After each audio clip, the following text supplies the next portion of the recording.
Ladies and gentlemen, let the party keep going for a little bit longer as we are back for the World Cup 2023. Tonight we have classic semifinals, and as the lobbies become shorter and shorter, so does our job get easier, but the racing quality increases as we are close to battling for the medals. We're getting closer and closer, actually. And as I said, tonight we have a semi-final solo classics.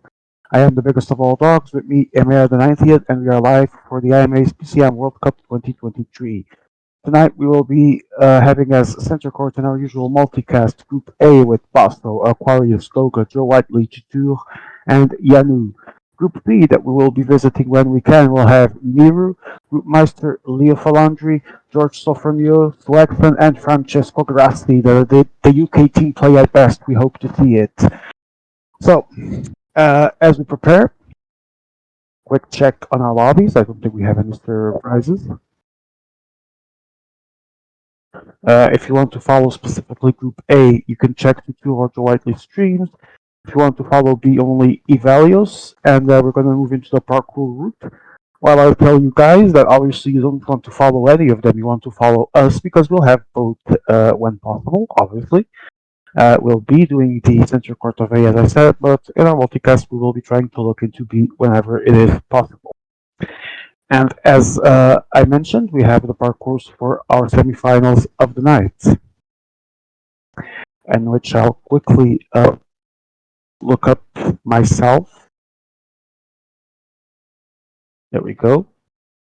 So, as you can see, we have three different stages. We have hills, we have Il Lombardia. We go first into the British National Championships, as the mayor calls it. Let's go with that.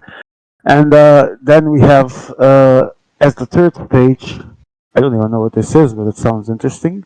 It looks awful, but I hope it runs well. And among these three stages, we'll find the finalists for classics. So, I don't think we have any last minute additions to the group. I think everyone is here.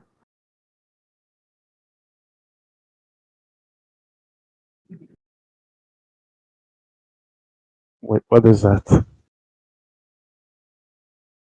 You do realize that I have a terrible memory for those scraps, right? I don't even know what I had for breakfast, let alone what race is what. Probably if you placed Il Lombardia for me to see, I mean, I probably wouldn't even know if the name wasn't there. That's how good my stage memory is, or my overall memory, to be honest. It's the Meisterschaft von Zurich, says Emir. Translating, that's the Grand Prix of Zurich. Anyway, yeah, I would not have recognized that in a PCM slide. No absolute way. But on to more serious note, I am going to finally get the sign of our lobby broadcast. I don't think anyone's. I already see the players getting ready. Lobby is about to launch. I'll also be taking a quick look. Apologies at Group B. There we go. We also have Meister streaming B, I believe. Nope, actually not live. He was in the schedule. He is not streaming yet, but we do have, like Emma said, and I also told you a few minutes ago, we will have Evalios streaming Group B. We have Joe Whiteley and Tutul streaming Group A, if you guys want to follow the individual group. And obviously, multicast here in IMA. We will soon be launching our stage. A couple more minutes. And Joe Whiteley is not live yet. Lovely. So I go speak to see if everything is okay. Yes, he is already live. Good. And in the meantime, you can already see our lobby almost underway. Gives me some time to fix all my screens, all my things. Looking at the groups closely, and as our phase launches, I have to say it's complicated to do predictions in any of them, but I would say that Basso and Joe Whiteley come as the top two favorites in Group A. I think Aquarius, Skoga, Tutul, and Yanu all have the chances to fight for one of those three spots. So it's going to be a very balanced group in our center court. In Group B, I would say Leo Falandri and Sletson, again, top two favorites. Uh, I think Hiru comes as a natural third favorite here, but I can easily see George, Grassi, and Groot as outsiders that can definitely give any one of those three guys a run for their money. And especially when keeping in mind that this is classics, anything can and will happen. And we will. Wait, we were going underway, but I think we crashed. Or is my Discord? Yeah, I think we did. So I'm gonna do a quick look at values. Has not started yet. And so we go again for another attempt at Group A. I'm scared when I see that Grassi wants to test certain things for Classics next year. Okay, quick return for ourselves to Group B that is already underway. And we already see for Peloton and their 56 riders starting as we speak. So obviously we did not have time yet to see trains fully formed, let alone breaks, but I already see Grassi, Flaxton, good positioning there, George as well, Miru. See if someone is going to decide to do a early attack, place some men in breakaway. I see Flaxton is one of those possibilities. Fairly well positioned. And Miru, as I was going to say, oh, and speaking of which, Miru is already going. Groot is going to follow. I think Flaxton will too. See George maybe as well. Still early days. Attacks just launched as we had the chance to see. Passing through the red car of doom. We would like to remember that the red car was already sanctioned during these World Championships, but for reasons that are way, way above our pay grade, we cannot suspend them from the competition. So here he is again, wreaking havoc in our lobbies. And no one has yet launched into trying to join the break. Let's see if George, not really sure what George is doing there. I don't think we ever know what George is doing. But Flaxton, as expected, is already launching his attack. Gilbert, Ghana, and Flaxton, and Remco Evenpol as well. Reminder to keep myself away from Flaxton during the interviews to not catch any anything. I'm just gonna say there, any virus, because Remco is in his team.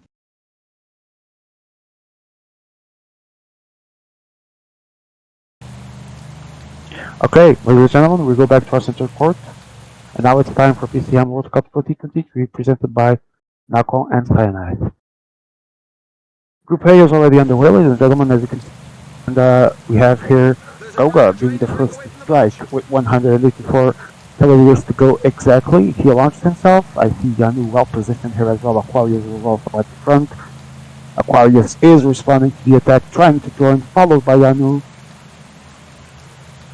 Joe Whiteley is going to follow suit as well, and Basso is going to put his team, and 1, 2, 3, 4, 5, and the 2 2 almost go now, I believe. D2 couples rider, interesting.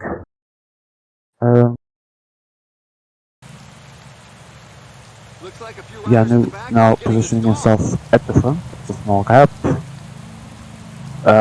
Joe Whiteley sends Garen Thomas into the break, fourth rider for the Brit World Champion of something tour, I believe, if I recall correctly. That's how good my memory is.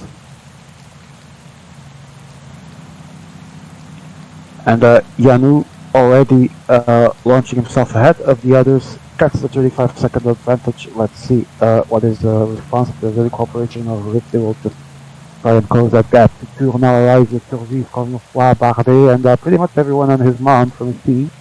because he launched himself into the second group completely. Aquarius now responding with the rest of his riders. Let's see if there's quick response from those in the back, as there is a small implosion at the beginning of the race.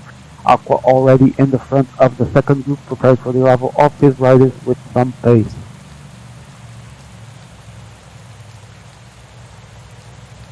But everyone is just going to close in, and Tutu is left, or Yanu, I don't remember, one of them is Yanu, sorry. Yanu is left ahead of the race with 1 minute and 22 seconds.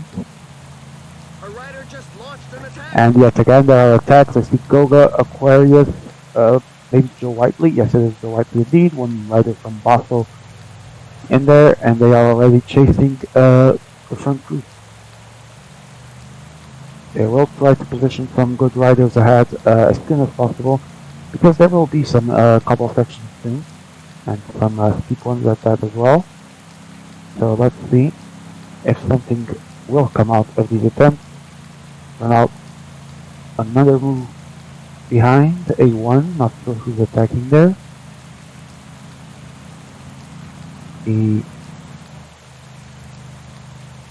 Still 1 minute for the French player. And Aqua now and Goga move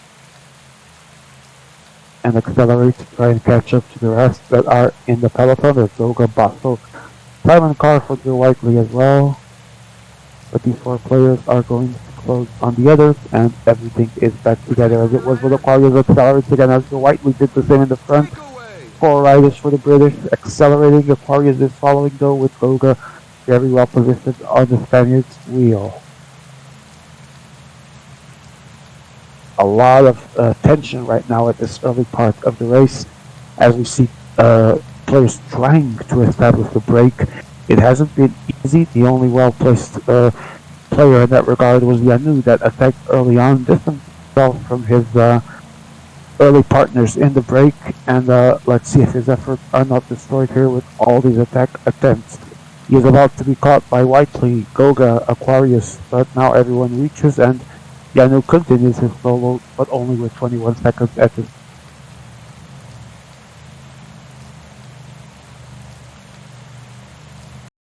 Basler now at the front with two riders. Trying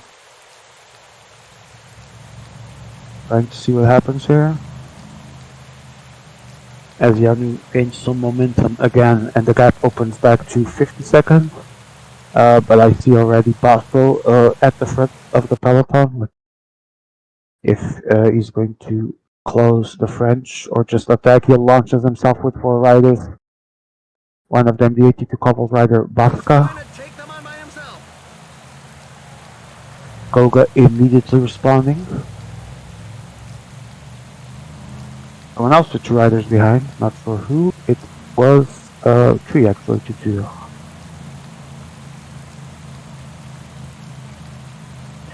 "54 seconds, and Yanu finally has company at the front in the form of Goga and Baslo. And only 43 seconds as we begin another inclination on the road.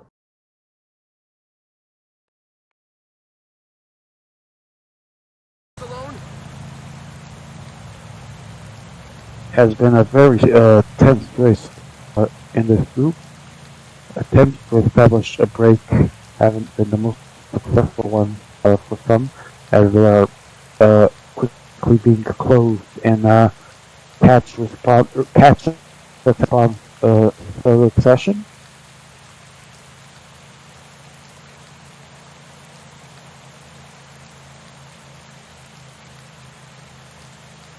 fast pace at the front is too much for several riders. Should be working now better, I think. Alright.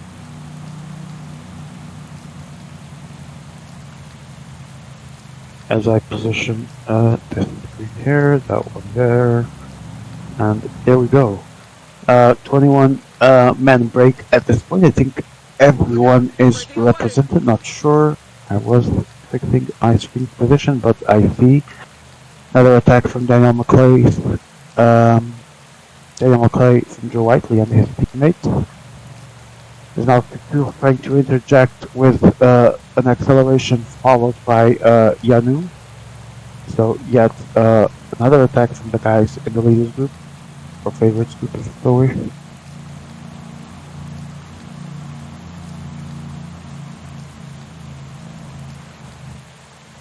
I believe if we could go to the other groups, yeah, I'm trying to identify here some of the riders. I see Tutu has Tree here and Tree here as well.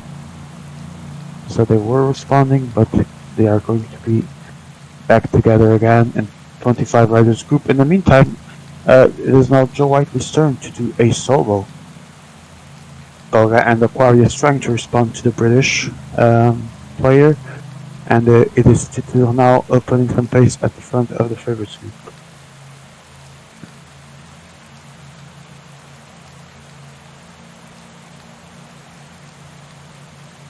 Still a lot of early tension. We have not yet had a clearly established break. And now Tutu with both groups at the front of the peloton, I see him positioning himself for Hepton stall. I don't. Yeah, 1.2 kilometers, 12.4% average, 200 kilometers of altitude, and Joe Whiteley beginning at the front with Doga. But as the gap are closed, they have the riders well positioned with Tutu coming immediately after them, closing the gap, as I said, and Joe Whiteley is already with his other riders there close to the Frenchman. We enter the cobble section, 3 stars. Let's see if Joe Whiteley is going to try and make another gap here. He was winning. Is that Simon Carr?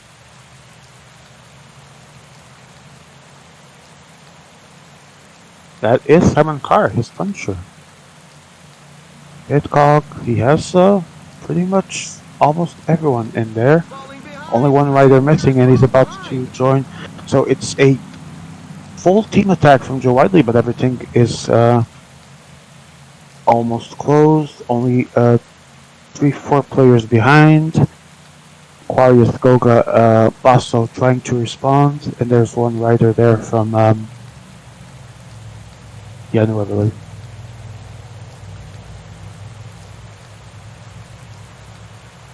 Again, counter and response. This time it's Yanu putting pace, a small acceleration, but Yanu immediately responds to that, try and gets a gap. Meanwhile, with all of this, it's already 120 kilometers to go only.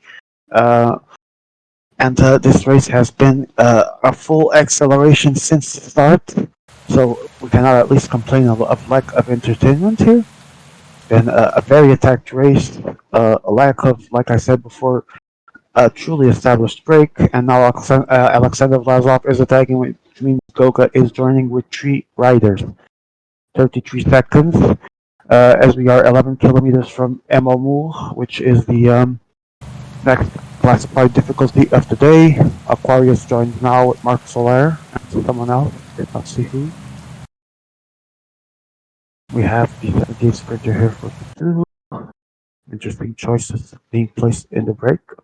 Some as helpers, some maybe for a more selective part of the race later on.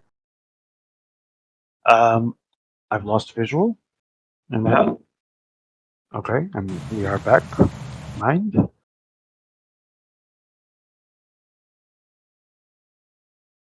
We move to Group B, and a quick look. I already see a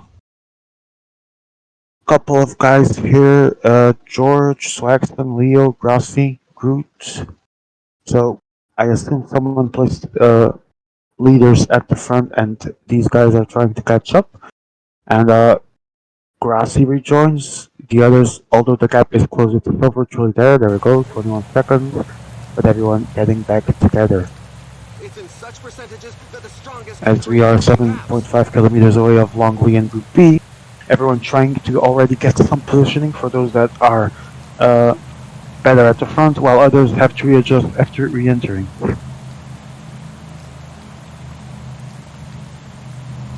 I struck a wall, says George Sofronio. Never truer or truest words have been spoken before. And it is now Miru putting was putting but everyone's not accelerating to try to get the best positioning for Long Lee. Such a mess of riders right now. Everyone battling for that front part of the peloton. Leo Falandri, Brute, Miru. Acceleration, the fight for that positioning in Long Lee.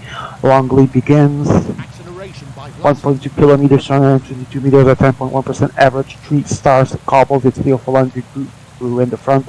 Preston also in a good position. Grassi is a bit behind, or actually behind with his train. Not the best position for the Italian.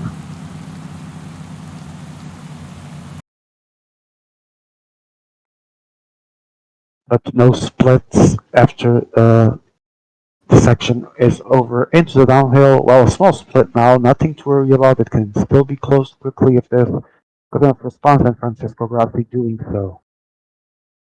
As Miro loses his 78 cobbles rider, and Hayneworth began 3-star cobble section, 2.3 kilometers with a 5.8% average of steepness. Such a mess in the acceleration from George there. Stretching up the peloton, causing yet some more gaps, half by half, 17 riders in front, 17 riders behind. 50-second gap.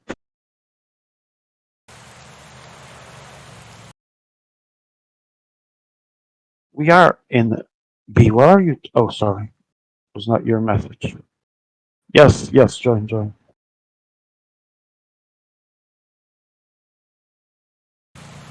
Back in Group A for Longley and Ainsworth as well, as we had the chance to see in Group B, as we were joined by Il Grandissimo Flavo. Good evening. I assume you haven't been watching the race so far? Well, no, I was to the Evercut.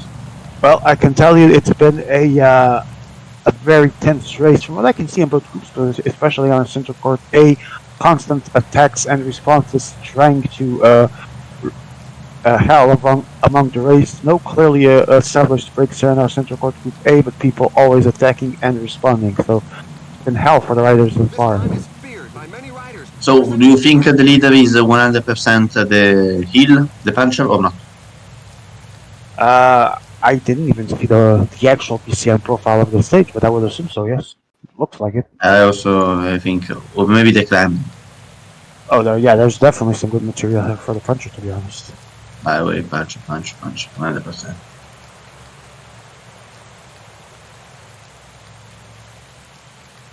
Wow, yet another stretch of the front group. Massive acceleration from Yanu and Bosso. Now it's Joe Whiteley trying to respond with Puncher and 78 Sprinter. He has Pitcock in there as well as someone else. Hainworth now begins 2.3 kilometers, 3 stars, 5.8% average. And as everyone glues together, they're going to slingshot into yet another acceleration, I will assume. Let us see. And Basso coming from the right side. And as we speak, there comes the acceleration.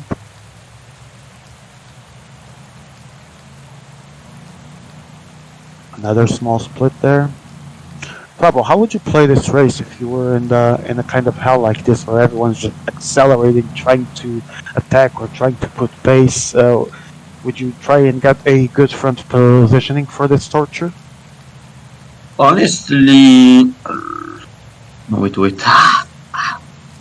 Oh, go. No, I was trying to search the stream for the second group. Okay. It's the values for Group B. Okay. So. Okay, now I have it. Gogo dropped in our center court. I see Joe Whiteley and Yanu riders, I believe, there. But Gogo's going to close them right about now.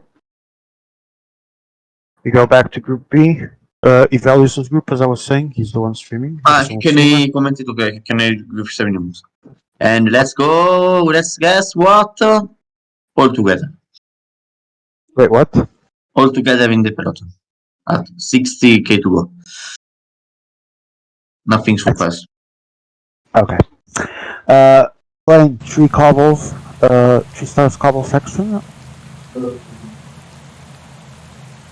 Ah, There is no big splits, but two riders there managed to get a very small gap. I believe they were George's riders. Leo Falandri now playing catch up. Leo Falandri, Pink, Leo Falandri. Speriamo di Green vedere un attack packs. of Groot. I don't think honestly, I don't think Leo will pass. This is my opinion. And why do you say that, by the way? That's a curious opinion. I'm so confident. Alright. I believe he's still in all the three major competitions, so this is his first elimination. He is the strongest of the group, but I don't think he will pass, and Miwu will pass for me. Miwu. Did you see Miru's early celebration yesterday in teams? He was in me. He was with me, and he started saying, "This is a shame. I got robbed." And also, I agree with him. Honestly, I mean, yeah, if I was his teammate or if it was any of my teammates that happening, I would also agree it was a rob. But other than that was quite funny. It reminded me of that historic moment with Tony honestly, I Martin never and celebrate. Hillings. I never celebrate. The only times I think I've celebrated in PCM is like when I have 2 minutes gap at the finish line or 1 minute or something like that. Where is Other that than or well? what? In which competition? I did it in La Liga, I did it in EDL, IPL. Okay. Some of those attacks where you get Oh my isolated for god, like if you 1 2 have a minutes. good graphics on, there is spectacular the debut. I'm actually seeing it.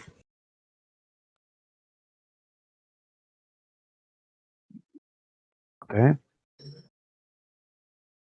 Honestly, I don't think Yanu is enough strong. With As the downhill Ibra. begins, we're going back to the lane in Group A.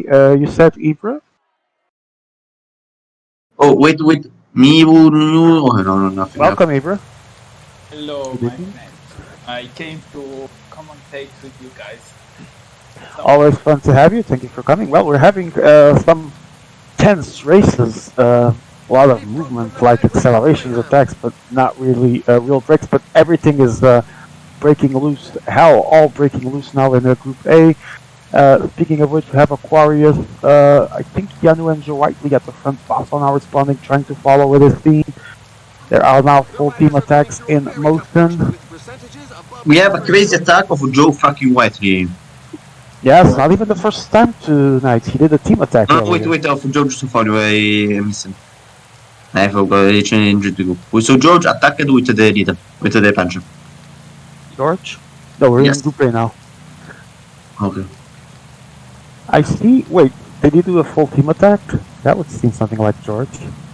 Okay, here in Group A, we still have 8 men with 46-second gap as they're going into Trooper Lane. 500 meters into Trooper Lane, a bit less now. Still Whiteley, I think you do. But at the front, we still see Yanu with Thibaut Pinot at the front, Aquarius and Joe Whiteley in his wheels. Trying to see who has who here. The two cobbles rider.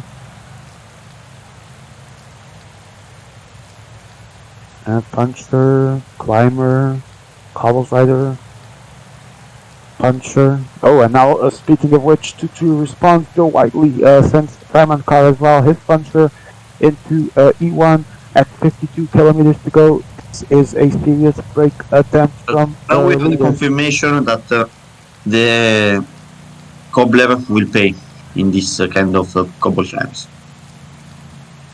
Not particularly shocked. Expected, at least from what I saw of the profile during the race. This is the famous Freston on Halifax, right? Yes. For some reason, EMEA decided to call the British National Championships. No. Well, we do quite do it a lot in the British National Championships, to be honest. So Milano is pacing. We move back into Group B. Quick update before we go back into where we were. And this update tells us that All together. see 19 riders, but they are all together. I see Groot has 5 riders. I see George has 3. Swagson has at least 3. Trying to see if someone is dropped here, if everyone's here. I see me, Swagson, Groot, George, Rossi, and the French rider that I don't really remember who it is. Another cobble Also, climb. Basso. Uh, Basso with the leader. Group A, Basso going with start check. Isn't that too early? I feel like it's No, too early. for me this could 41 Be kilometers interesting. to go. It's definitely an Yeah. interesting attack. Yeah, He got mad. especially like we talked about this in the last event, like the team event. Some people thought that Basso had something special in the cobbles, like he found something. So this might explain why he attacks 40 kilometers. Would you say something like an exploit, for example? Yeah, he could Maybe a have macro? something. No, more something like let's not say a bug, but like something. An exploit, that- yeah. An exploit. Yeah, to say. Yeah, the bug. I completely agree. and go, yeah, and go as Attack from Joe Whiteley with Simon No, Carter, no, Darren no. Thomas, It's and what someone we I want. did not see. And to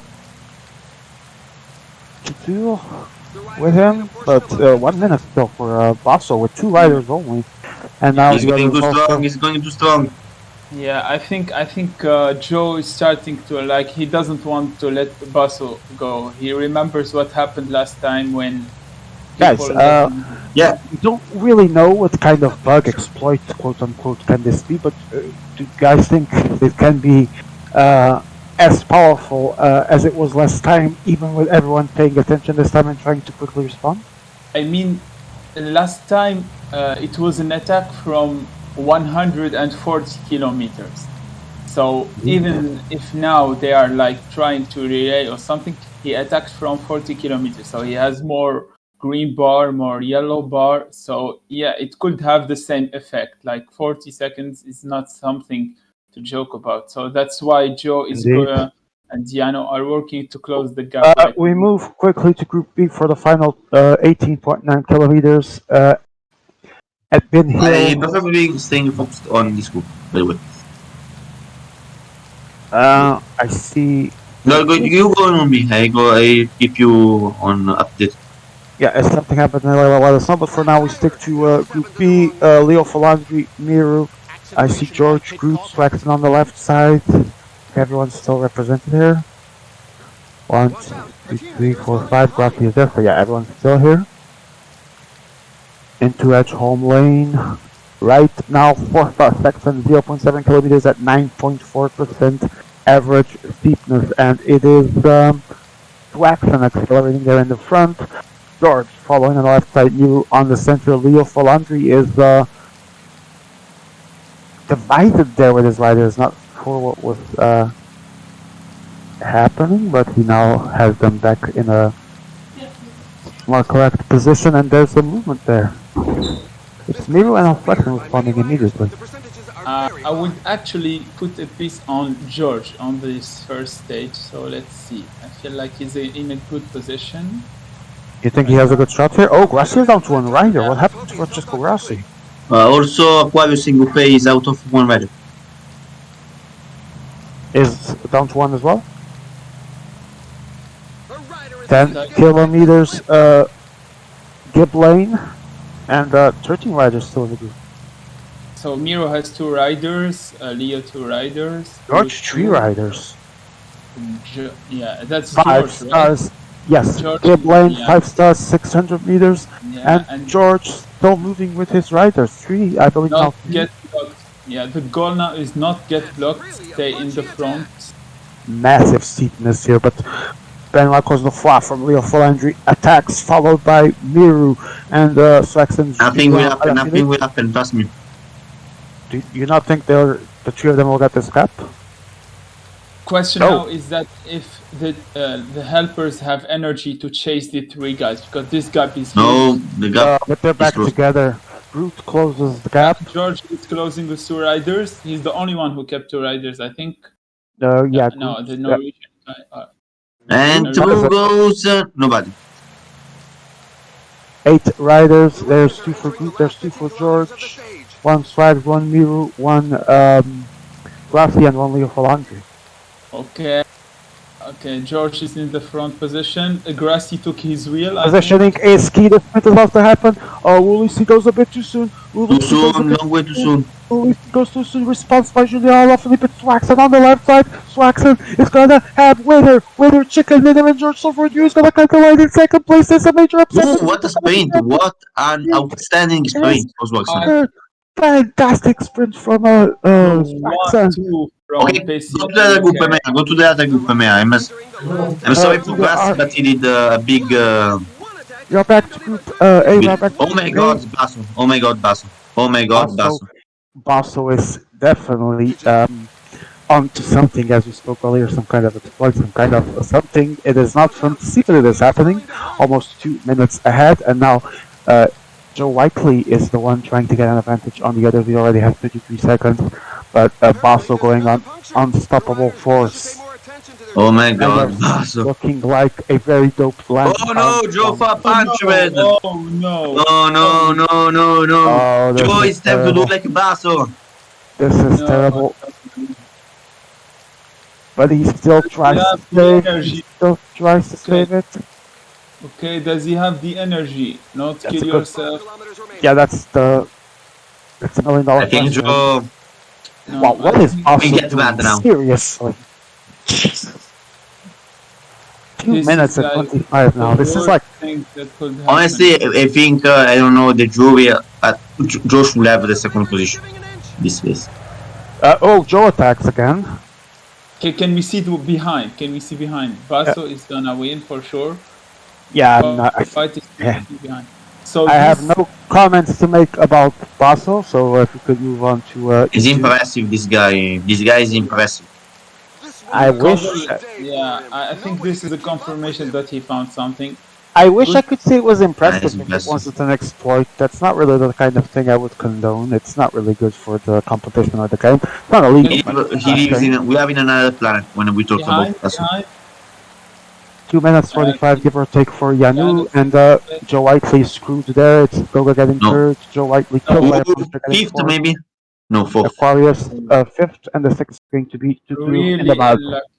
really unlucky for Joe Whiteley. Really Bizarre turn of events for Joe Whiteley ended up being damaged there in what seemed a very comfortable or possibly secure second place. Was not meant to be by the gods of PCM.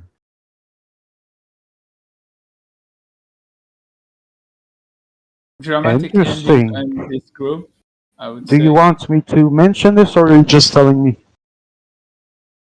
Okay. Okay. Right, correct.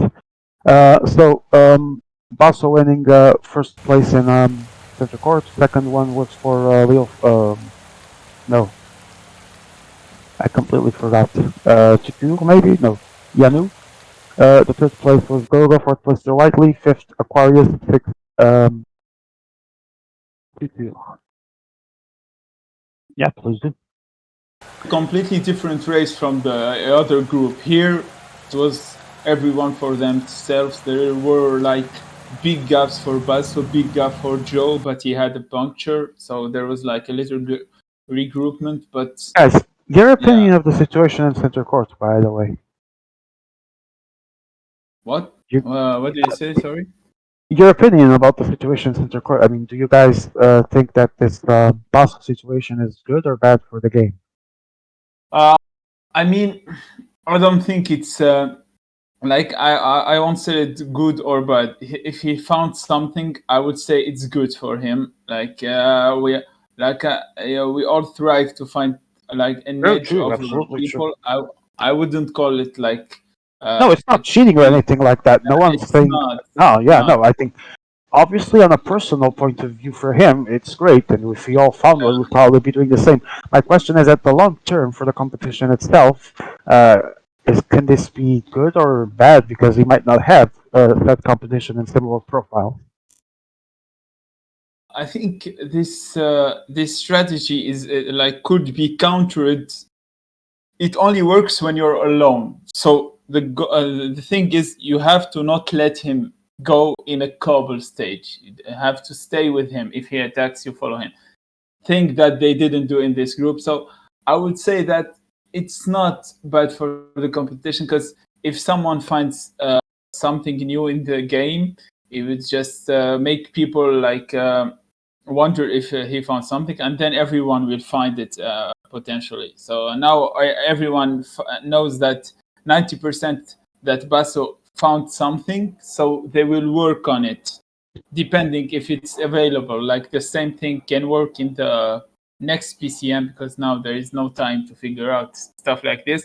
So Basso is gonna keep a little advantage or a big advantage in couple stages till the end of the World Cup. That's good for him, and people need to compensate that he had a good start, 100 points to start the World Cup, the World Cup The semifinals. semifinal, yeah. Yeah, so good for him, I would say. All right, great. Not biased analysis from Ibra, so that's actually a very good, some very good points made by Ibra here. Fabo, do you agree? Or by about what? What? If you agree Wait, that this could be good for the competition, this new possible exploit that would lead us all to improve, or is it just going to make possible win these types of cobble stages without any competition? I think half of the lobby saw the name Basso and said I would lose anyway, so let him go. Okay. This is my opinion. Can't say I blame you for that. I mean, I've been in Basel lobbies in this World Championship at least once that I remember, and my first response to seeing him attack like others was, yeah, let him go and we will fight for second place, which I regret now in hindsight, and there was no bug or possible exploit at that point. But it is what it is, and we have our instinct, and we go into stage 2, the illegitimate bastard son of Il Lombardia. So Um, I have to describe the Lombardia. If you What? want to attack, you have to do on the first big climb, Valico di Valcava, Okay. and maybe if you want to be alone, you have to be alone on the second climb after Valcava. That is Sant'Antonio Abbandonato. So Do you think we're going to see that? no, because Fabo Oh, isn't here. responding to what you were saying earlier in Group B, Leo Falandri, you had done your prediction that he would not pass, which is still possible. He was actually fourth place in first stage, so still very on the edge. And a reminder that PCM UK did the 1-2 with Swaxton and George. Groot was third, Miru was fifth, and Francesco Rossi was in the mud sixth place. Quick so I don't know look. why we spent a long way too soon. We go to Group B, already underway, by the way. I think that Grassi panicked and launched his sprint so early. So Yes, that is true. That was. Strange way to panic this one. When I panic, I usually, I don't know, block everyone. I think we were all screaming here too soon, all at once. yeah, That was that. so no, And I don't know. it happens. It happens. It happened to me. No, In it happens. Yeah, it happens to me so Yeah, many times. it actually happened to me in Classics round 3. I was in a good position to Watch out, qualify, the team and leader is falling I behind. panicked. Like it happens, but now he has to like But is that find ways back to up and score. work, yeah? Or head Yeah, down, like the Americans say, and keep working. yeah, true. Yeah, it's not over by a long shot, even with sixth place. Cole here is top 3, so he still has some room to good recovery.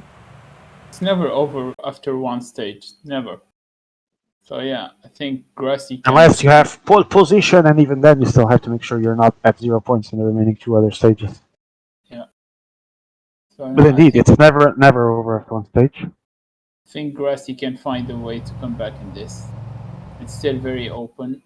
Unfortunate what happened to Joe, but we will see if he have a good reaction right now. And, Very unfortunate, but given the context and him still getting fourth place, given the circumstances, it could have been even worse.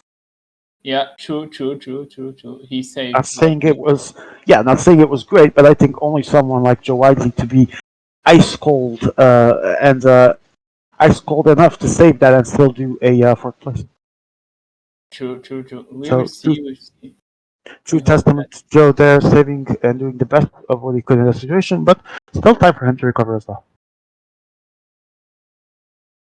Right That now, will. what we did have in this group we're watching, Group B, was a tremendous start for Swaxton and George, 1-2 for the PCM UK guys. How far can George go in this semifinal?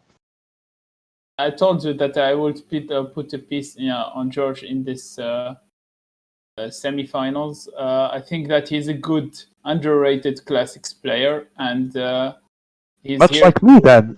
Yeah, I think that I think that he has a chance to make it to the final and maybe shut some haters up because a lot of people don't believe that he has the level to be in this competition. Think that I think people say a lot of that crap about the players they're not used to see finals. yeah, I think yeah, but people forget that the World Champions, obviously, they're like the biggest show of talent and display of skill and all of that crap that we have in the best possible way. But it's only one time a year, and we do see a lot of these players in regular seasons, and we know a bit more than the old farts, as I lovingly like to call them, what some of these guys are capable of.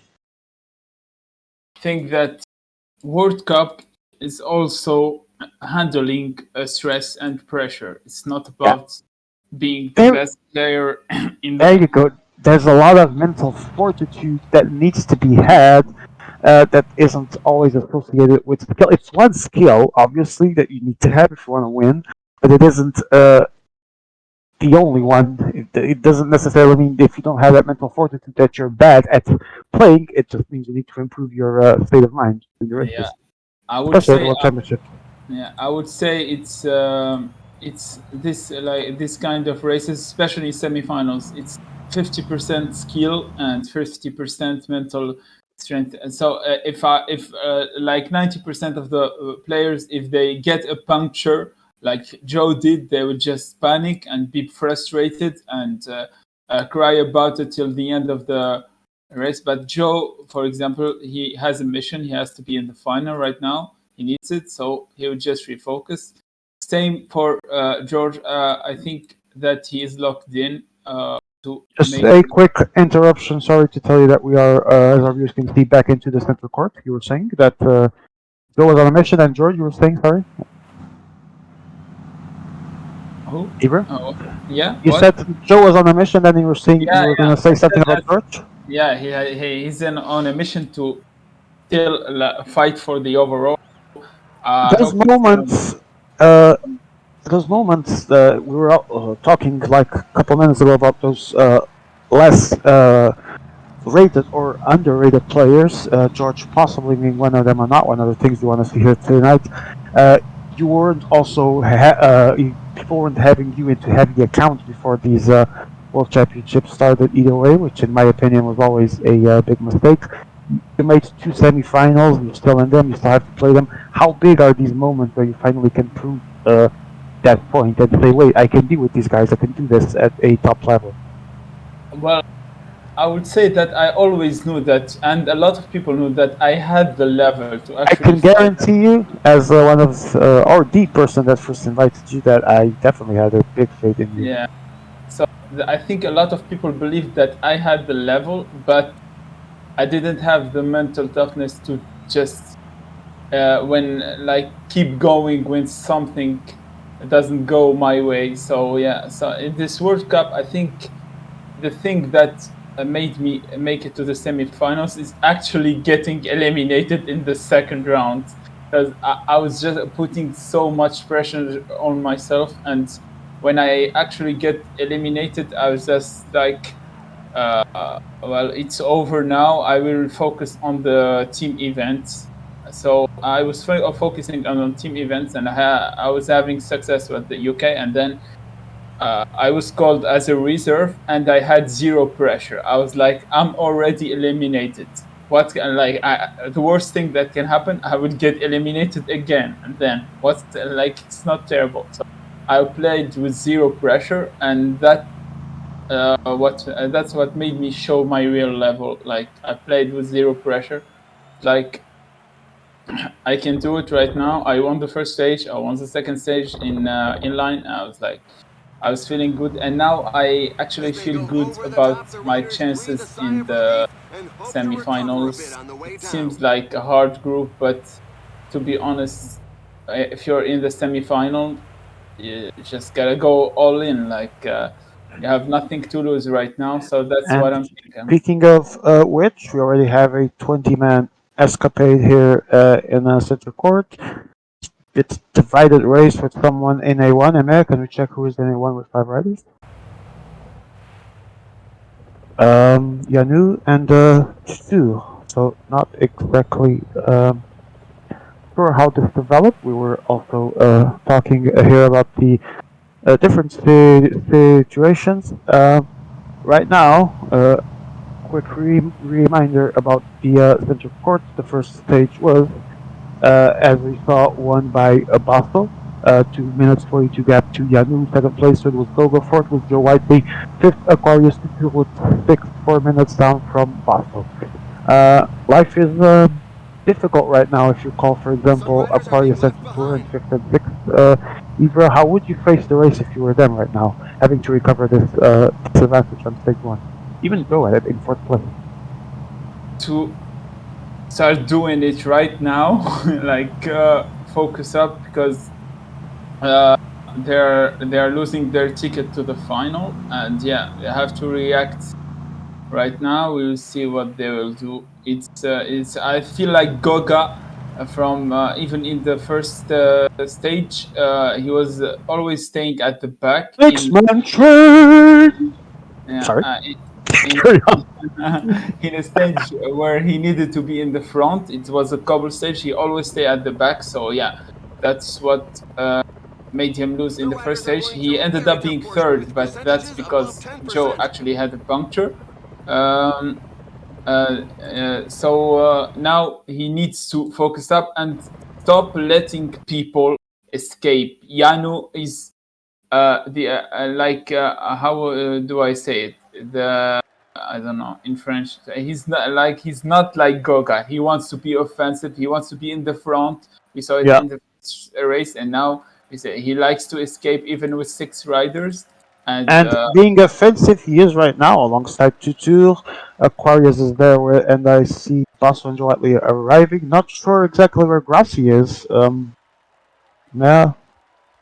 Grassy, I would say that he's in the group. He is Scott also in the group behind, and if I was him, I wouldn't work because I think that they will bring him back anyways.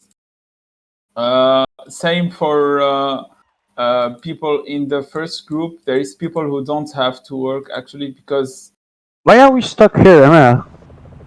why? Behind, Why? behind. Behind, behind. The Yeah, other groups. I don't know. Okay, Goga here. And Goga Goga is is already moving. yeah, he's trying to close the gap right now. So I was we'll see. talking about Gracian and Goga actually in this group, and he's actually, as we speak, responding. I see Aquarius, Basso, Joe Whiteley trying to not lose the wheel of the Russian, but he is going to get closer from that front group. It is 1 minute, but as we see, it is a very close gap to close right now.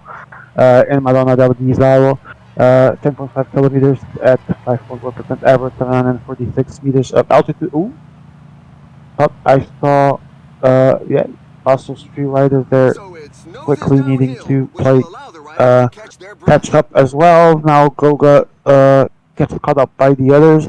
Messy situation for the Russian right now, Weaver. Yeah, we will see. Uh, We will see. It's still too early to say who's in the good position or bad position. I think, but yeah, the race is starting to shape up, and yeah, we will see who. It's also important to keep as much.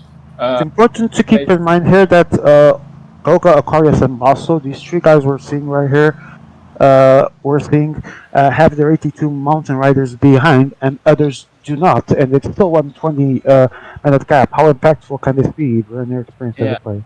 a race is still long. It could be the best escape, and the people that have their mountain guy win. But I don't think it's too early. I think that people Wait, behind can come back. And Goga isn't working, and he has no one in front.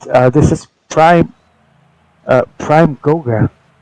well, I think that he lost a lot of energy trying to close it up alone, like we saw, and Well, now also he isn't happy at all with the situation either. But yeah. unless the lobby were to accidentally crash, for example, there's not much he can do but to work here. I think it was a dumb decision from him to try to close the gap alone. He panicked. It's still early in the stage, and the gap could be closed if people stay grouped, and that's what he didn't understand. He tried to Uh, actually close the gap alone, and now from uh, from my point of view, and I've seen this multiple times, Basso, as skilled and technically proficient as he can be, still has a lot of things to perfect in the mental point of view. In certain pressure situations, he seems to completely crack. well, Basso, let's admit, he had a lot of pressure coming in this World Cup. A lot of people saw him as one of the favorites to win the overall, uh, being a great player in both road and track. So, I Well, I mean, wouldn't go as far as to say he's a great player in track, but to justify your words, he's getting there and he's improving and he's finally starting to show those results yeah, in this World Championship. yeah. Well, I think that's what made him lose it. It's just that a lot of people expected him to do greater things and to win everything. So that's what caused him, I would say, get eliminated in the other two events. Quick But look at Group B. Sorry to interrupt you there. yeah, Part of the job. Swagston ahead with 4 riders. I see Leo Falandri with 3 and Francesco Grassi in the peloton that I saw like 30 seconds ago. Again in the peloton, not in the break. Very poorly positioned behind. You were talking about this earlier, and it seems to be repeating itself again, Ibra. well, I said that Basso, they expected a lot from him, so so he put a lot of pressure on himself, and that's what caused him getting eliminated in other events. But I mean, he's still in the contention for classics, and he won the first stage, so he's in good position to be in the final. And I would say that winning a gold in classics would make up for what happened this World Cup in But this World I Cup. was actually going to ask you that. Do you think that one goal after all the expectations, um, all the how am I even gonna call them shady situations? That generate some controversy, not necessarily wrongful, but some shady situations. Let's call it that as a best possible way to describe it. Do you think one gold medal could erase all the deceptions and all the disappointments? Sorry, not deceptions, the disappointments that he has had in these World Championships? Now we're talking about Basso, like Yes. what he feels, what he feels about his World Cup. I'm not talking about the perception of people. I'm not gonna give my opinion on that. Like the jury took his decision. I'm not Yeah, gonna yeah. talk. Not asking your opinion about that. I'm asking if I one would gold say, medal. yeah, I would say a gold medal would save his World Cup. A gold medal in road, solo road. He didn't. He never won a gold medal in solo road. I'm going to have to agree with you. I think that even one gold medal at one of the 3 major events, even one, it's only one, is enough to change people's perception. It's a gold, it's a win, something that not very few people have. And obviously, to add to all of this, I would say that the only people that wouldn't be that happy with it would be Basso himself, because he always wants to win every single You see competition. that? You Back can to Group read A, the we are. pain on the faces at the back of the peloton. I There's a think growing that number of riders left behind. after what he's been through and the drama that he happened, I think he has the only objective that he has is this gold medal in classics. So that's what makes him dangerous. He was Oh, Aquarius in a dangerous position there with 3 of his riders, I believe. Yes, one is Eric Miles. is 82 Mountain Rider. Not the ideal scenario, but still time Yeah, to close it. he's Aquarius wisely dropping his riders in the other group to help in the helicopter. a lot of people in this group are not really focused and getting dropped, and this will cost them He's all on bars his at own. the The end. team sponsor won't be disappointed. We will see. Attack from Daniel McClay, meaning Joe Whiteley going. Sorry, can we see all the 76, 78, and I believe it was the puncher? Yeah, I think it was Okay. the point. Yeah. Response from Aquarius with Errada Soler and someone I cannot identify. Going into Valico di Valcava in 13.2 kilometers, 13 kilometers now. Not a big gap from Peloton to E1. 1.5 minutes give or take. Now it's Yanu accelerating in We're to halfway to the that finish line. small The team downhill leaders should be coming more and and more false to the fore. flags as follows That's really a punchy before attack. Valico di Valcava. I know the kind who uses a lot of energy, but not too much, like a lot, but he knows how to keep enough energy to actually contend for the wins. So we will see. He spent a lot of energy at the start of the stage, like he did in the last. Very experienced and underrated player, Yanu, I would say. Yeah, a very very underrated player. Very very. He shows up in the World Cup. I actually played with him in one of the rounds. I think it was the first round or second round of classics. We both qualified, and he was first in the group. He's actually Played, really good in this. yeah, I played quite a few lobbies with him as well over the course of my competitive years, and he's very competent, very good at what he does. Very underrated by many, maybe because he doesn't have the palmarès of many of the others, but doesn't mean he doesn't have the talent there. No, I think he has the talent, but I mean, people Absolutely, spend more time on the game, so being active is also something good. And big I difference think, as well in the part of the results. Would you say it helps yeah, a lot? yeah, I think it helps and it doesn't help at the same time. Being active helps, be like knowing all the things that's happening in the game, all the glitches, all the little things that makes you save energy. But at the same time, it has a cost, which is pressure. If you are known in the community as a good player, it's Thank God I also never have that then. yeah, it's also it's also pressure on you to perform and something that a lot of people say, and it's true. Whether people like it or not, it's true. Sometimes just people focus you because they know, like how great of a player you are, for example, or something. Daniel And McClay, sorry to interrupt you. Daniel McClay died hit there as Yadu was reaching into Joe Whiteley now, and E1 has now both players, four riders, 54 seconds, and there's movements behind. I stopped it too, and someone else, and now Joe Whiteley goes with Thomas Pidcock, his leader, moving up to the front. Basso following quickly with his riders. Excuse me, trying to see the reaction behind Basso if possible. Joe Whiteley launching like a madman here at Valiko Di Valcava. Is this a good movie, bro? I In think your I think opinion? yeah, I think he's trying to be aggressive this time and not get caught again. So yeah, I think it could be a good move. We'll see. We'll see. For now, looks like a good move. Going to cost him the helper. He has two at the front, one with his leader now. Are these good numbers? I think that it's not gonna be a battle of yellow.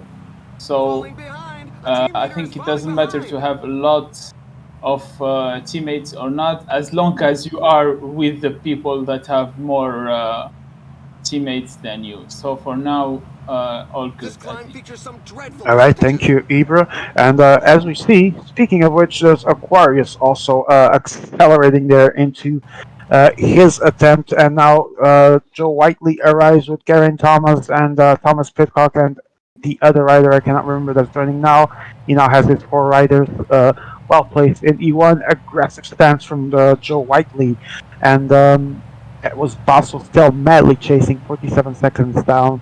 Would you say Basso, not saying he's in any position to lose the stage right now, obviously too early to tell that, but would you say that he might be the one putting a lot of pressure on himself right now? Ooh, dangerous position for Goga there. I don't think it's a good position for him for now. Uh, we will see how it shapes up. How much kilometers left for now? I can't see. 99.5. Yeah, it's still early, so we will see. Yes, But I do agree that Goga indeed lives in that position as the, and I like him. This is not me personal against the person, but as the player, the consummated will sucker that he is with it, that sometimes can cause you trouble if you're caught behind with your pants down and end up losing contact to everyone. I think people underrate how much it costs you energy to get caught behind.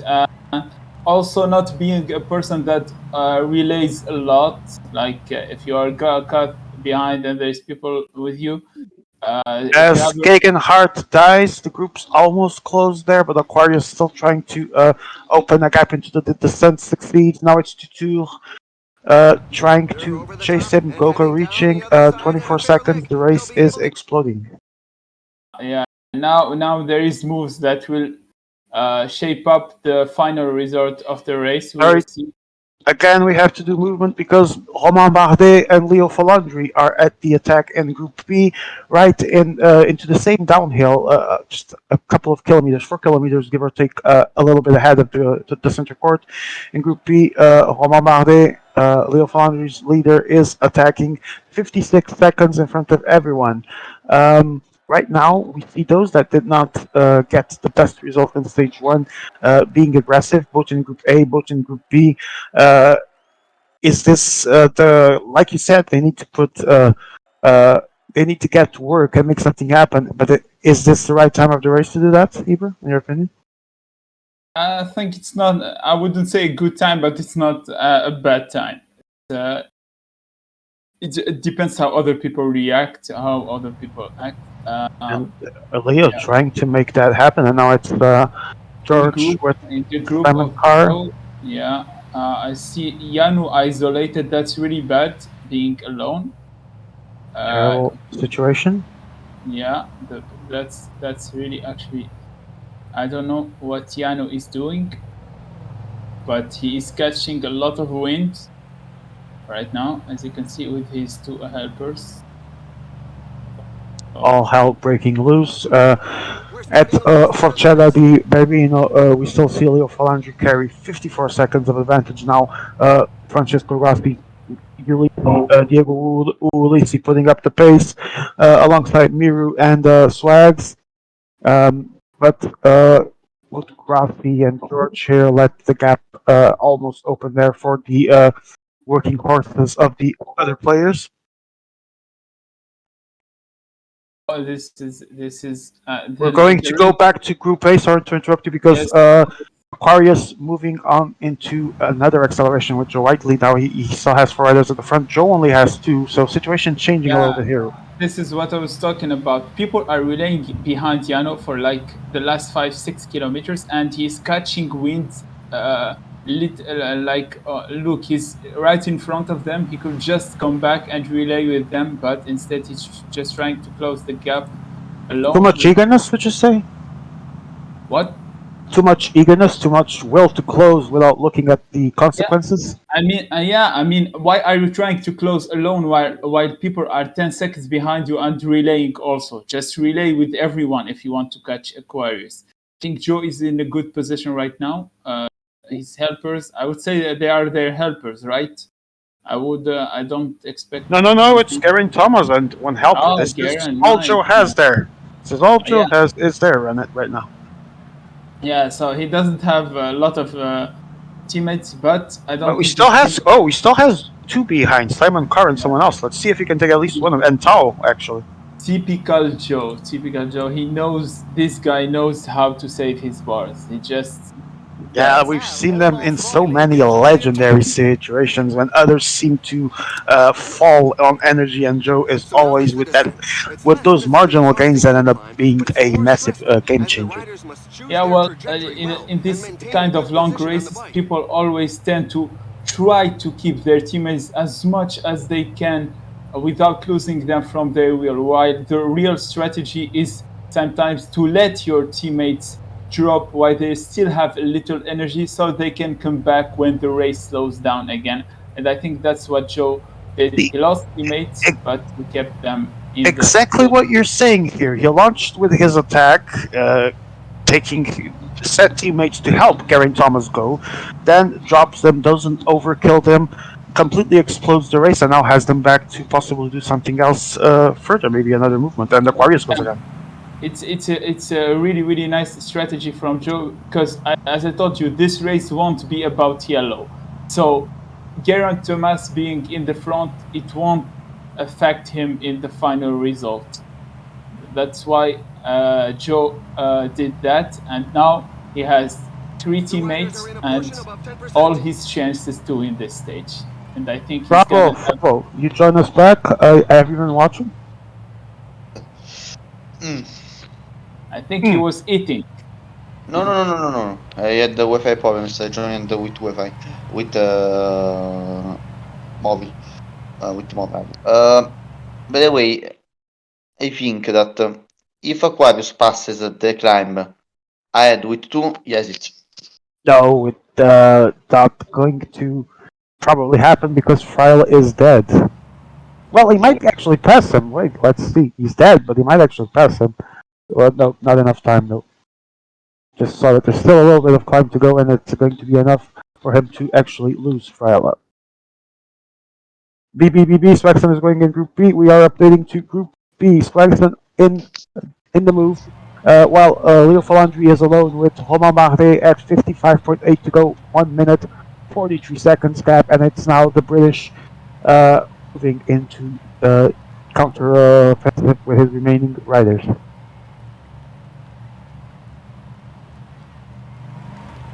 This is a very delicate situation for. Oh, and I see Miru with him. The This is a riders must very take full delicate advantage of the situation for incline to Leo get some Falangi because oxygen into now their lungs, he's but down they to his must leader remember only. to He only keep has their shape. Bardet. He has 1 minute and 45, yes, but still two major climbs to face aside from that last one.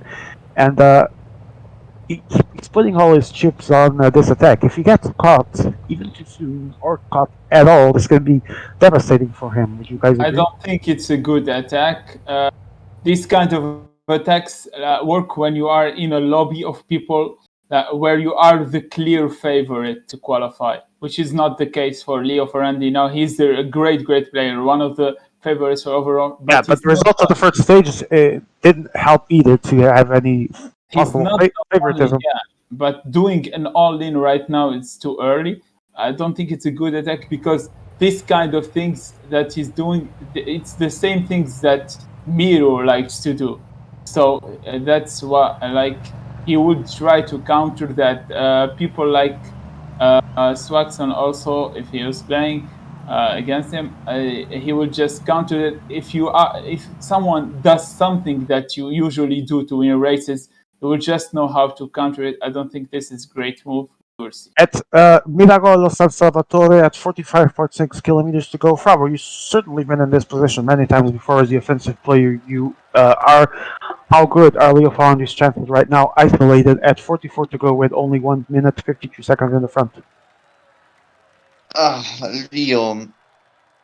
How much is the wind? I didn't. How much is the wind? Uh, 3 wins, so pretty much almost a non-factor. Yeah, because we have to remember that is backwind on the flat before the Bergamo. So that 10K flat, if there Yes, is a yes, yes. You knew. he can arrive. But You think he can arrive? Sorry, I missed you a little bit because my dog was here barking. um, Well, it depends about the wind. so Low you think wind, the less wind? possibilities. Because he won't recover full bar for me. Because yeah, we are in PCM 2022. and Remco maybe Evenepoel is now the one advancing into the horizon as Miragolo San Salvatore is about to end for Leo Falandri. Like it. 1 minute and 43 still. We're going to move to Group A. Miragolo San Salvatore as well in Group A. I think everyone will pass with one. Now it's Alexander Vlasov from Goga putting the pace at the beginning. Sorry, almost at the end of the climb. Joe Whiteley still has the extra, or had the extra helper. Might be almost over for him. Now Thibaut Pinot attacking, but Goga immediately joining, and Basso responding with his leader as well. And as we were, everyone is down to one rider, and the Argus is the one that needs to immediately close this gap to not lose a good positioning here. He needs to join back with the others. And we were with a couple more riders, but we faced the downhill with 6 of them, as we were, but only with leaders, no helpers. Now it's everyone for themselves, I think. And speaking of which, we go back to Group B because we are already at Salvino, 6.8 kilometers at 5.4 average, almost 1 kilometer of altitude. Romain Bardet only has 1:14, but the good news for him, 32 kilometers to go. Major final difficulty of the day is already underway. However, it seems to be short at this point as George now with his riders in the front, Grazzi moving as well. Paxton, Miru, Groot, everyone is still here. Pino's off. Joe is the only one with two. No, that's George. Right. You're talking about Group B. Yes, he was, and I think he's losing that extra helper now. Do we see the attack from Joe attacking. Thomas?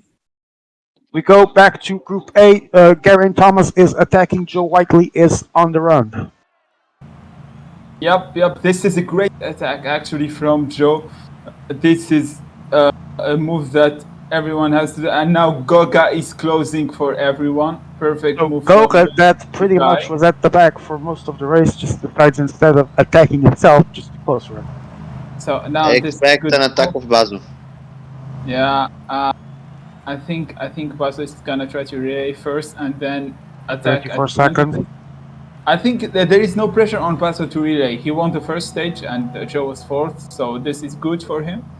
But this is a great move from Joe, especially if people try to attack right now. Because if they are stay 5, it's they can chase him. But if it explodes right now with attack, Quick update without moving to say that in Group B, Leo Falandri is almost getting caught 13 seconds into the downhill that was after Salvino, and in here Joe Whiteley still has 38.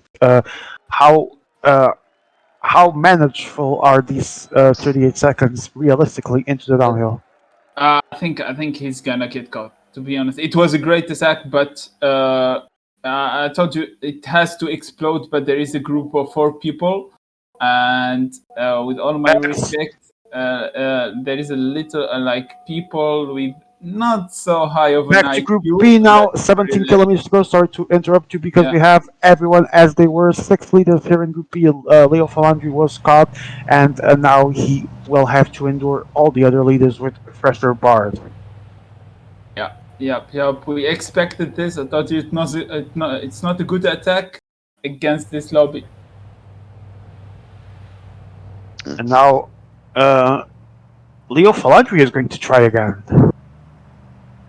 And Miru following with Mikael Landa, so the dynamic duo trying to get away, but Francisco Graffi and Duke responding, and now Swagson and Joe are going to close. I'm taking just a quick look before Bergamo Alta in Group A. Nothing downhill not over yet. Everyone is back together in Group A.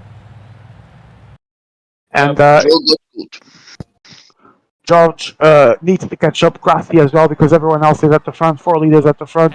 George going for it, but he has not catch up yet. 15 seconds now. It's Group Meister making his move. Miru with Landa trying to free Landa on his wheel, and Francesco Grassi going to catch up into George Swaxon and Leo Falandri. Leo Falandri now in a very defensive position as Bergamo Alta 1 kilometer away from starting here in Group Now we have George, we have Swaxton, we have Francesco Graffi and Leo Falandri in pursuit of Miru and Group. What a strange duo to see in the front, but they have a good movement here. Bergamo Whoa, also that's begins. one attack that's We going to know be that Leo right there when Falandri it's used a landed. lot of Joe energy, and but Basso going they are go taking back him from in behind. the wheel. They are taking him in the wheel.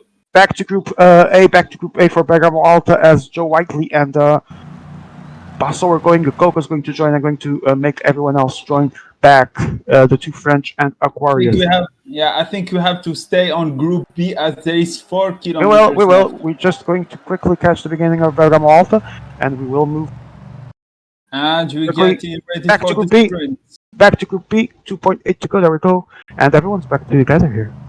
Here, the key to the sprint is be in the front, but not the first. Well, Not the like first George is rider. doing right now. Oh, He's George takes Groot's wheel. And I'm not sure. Francesco Grassi was again one of the first launch. He's gonna might pay for that effort, And a it's good gonna be Riders are Miro. going position. through We rapid Landa have is transition going with to the be free, but finishes of Flaxen going for number. It's going to be for Mika Landa, and Groot is gonna take second. Flaxen's gonna take third. Leo in really, a really late sprint from terrible, George we're into there, the and last they're going 10 for the terrible wheel. kilometers. position. We move to Group And A. he We'll moves talk on to about the this attack. later. It Group could be A, decisive. 4.8 kilometers to go. We have 6 riders at the front still in Bergamo All Alta. together and everyone will be Flat out with to the full finishing back. line at the bottom, but they've got to watch Almost their trajectory on the way going to the down. finish line. 3 kilometers to go.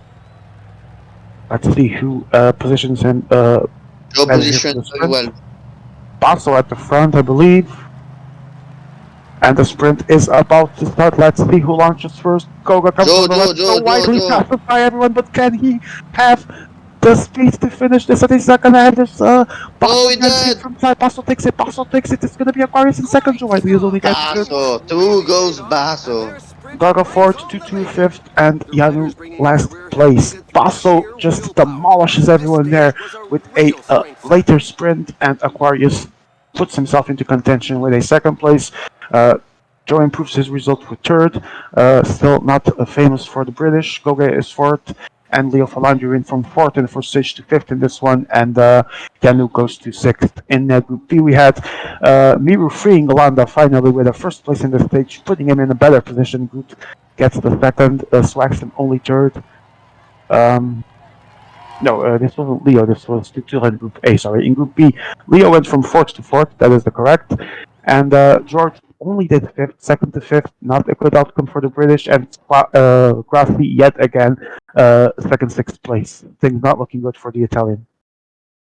I think that apart from Basso and Gurasi, one is qualified and the other guy is eliminated. I think the group is wide open for second and third place. Tremendous Like, display from the Slovakian here. 2 wins. He's qualified. No pressure for him in the final stage.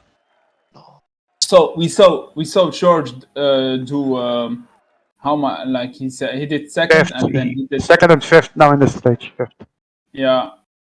So and other people that finished fifth and now are second. Waxman So did a 1-3, so also in a good position to qualify. yeah, yeah, we will see. We will see. But yeah, I think there is a lot of people can still qualify. Yeah, it's still very close, and I think, like you said, without looking at the math right off the top of my head, like you said, Basso is true, and Grassi is Yeah. out are two certainties. As I'll be right back, guys. Take it. So we had two interesting races. We will wait for the classifications, but there's still racing to be done before the last one.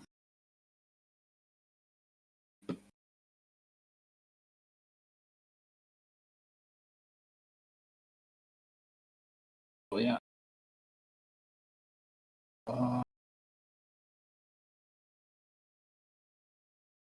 We are waiting actually for the classification. After the second stage, we have Basso with 200 points, Aquarius 95, Yano 88, Goga 85, Joe 85, and Tutur 43.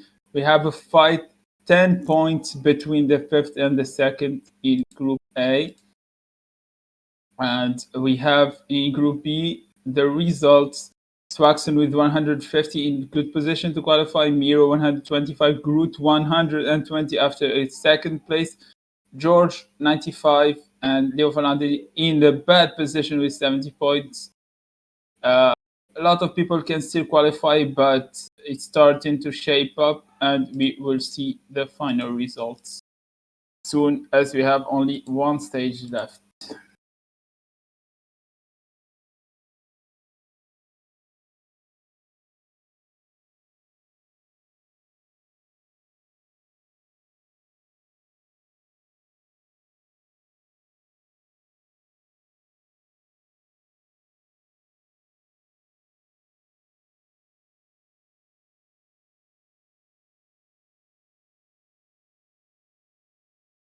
Yeah, we're still waiting for the stages to launch.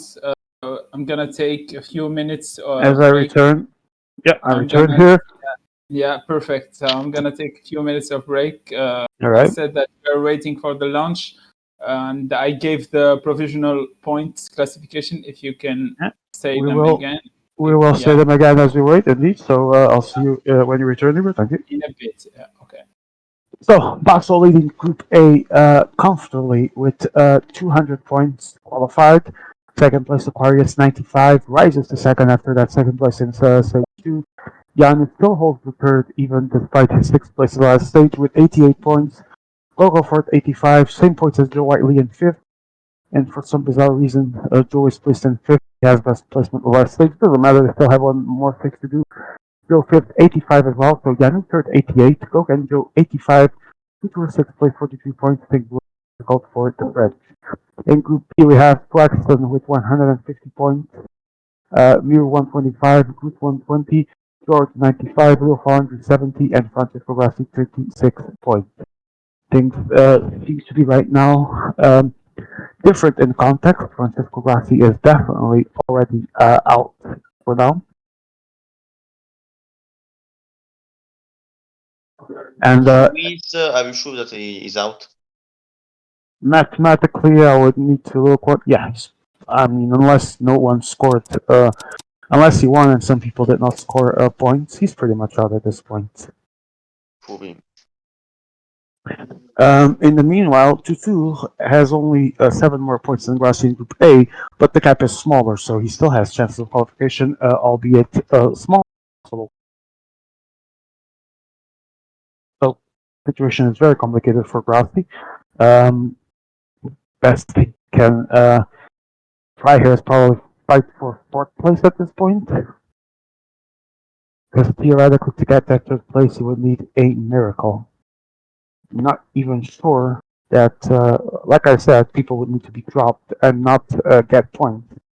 For how much that was even a possibility in a stage like this.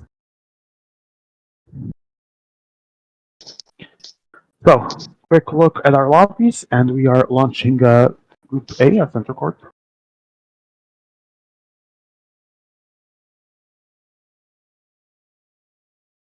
Finally, having some time to check our chat. Hi, guys.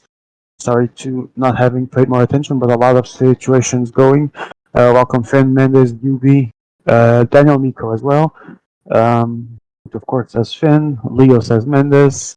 About people they are supporting. I missed the first stage. One in each lobby says UB. If you missed it, it was Basel in Group A, Swaxon in Group B. By the Finn way, also clarifying that. do you like this parkour of this stage or not? No, I hate it. Personally, because I hate having to manage stages like that. It's a pain. I hate circuits in PCM. I don't really mind if it's a circuit or not. I just hate the kind of shaped stages like this with fucking hills that we have to attention at every single point. It's a pain, but it can provide some interesting racing. And we are dropping Rivera, and the stage is underway. There's already people making a move. And Aquarius is going to join. He was one of the people not in the break yet. Possible still not in the break. Early days yet, over 230 kilometers to go in this race.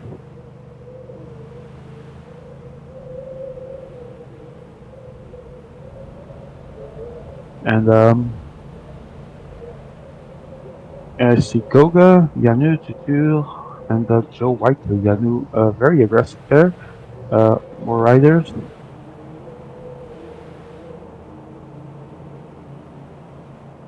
Just trying to put a third window to different content. In this case would be the chat.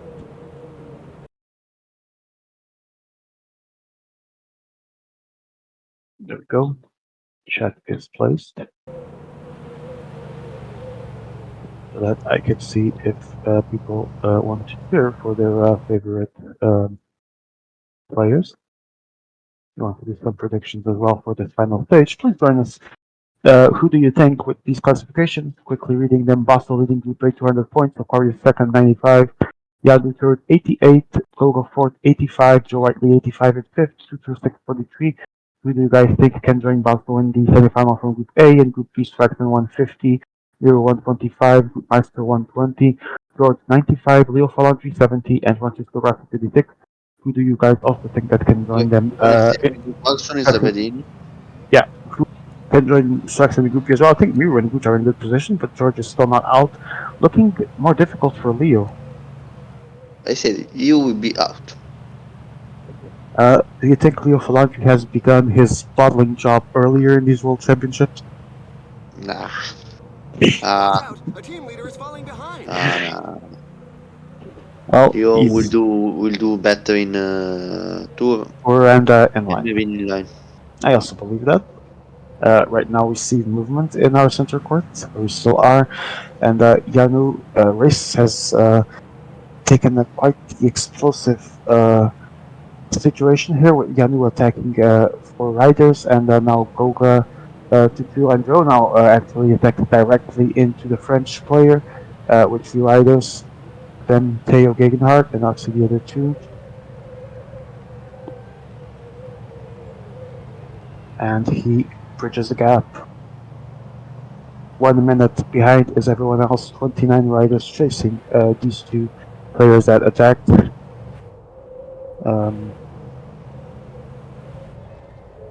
is Basco putting the pace here. I think he opened a small gap. Wait, there's a movement. Goga again doing strange Goga things, Attack from a rider. and he attacks. See if Basel joins now.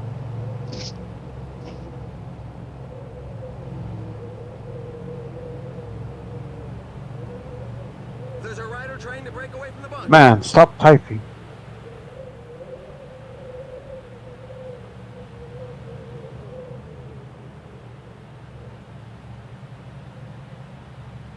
Oh, of course he has to play. Why does he have to ask?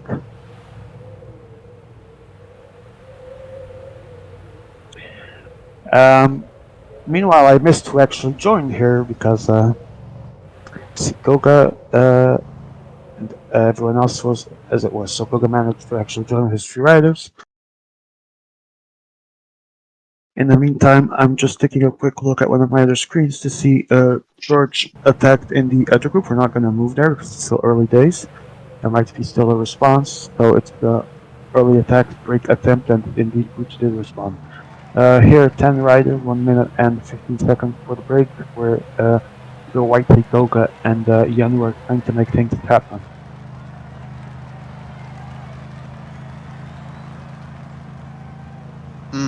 Honestly, I think this break can revive in Group A. You really think so? Because Basel won't play.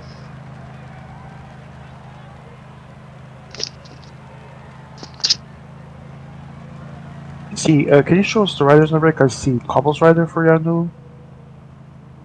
78 Mountain, Puncher, Mountain, Sprinter, Mountain, Cobble, Sprinter.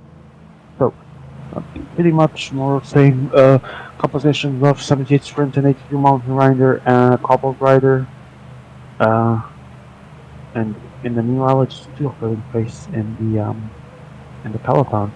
I would say to 2, although he does need to make something happen. Probably isn't the player with biggest obligation to work, given he's in a precarious situation. I think guys like oh, never mind everyone else. That aside from Aquarius, probably Aquarius being in second place, having to defend from the others in the break probably should be more the guy with bigger responsibility at this point. So probably we'll see Tutu attacking as we speak. There he goes.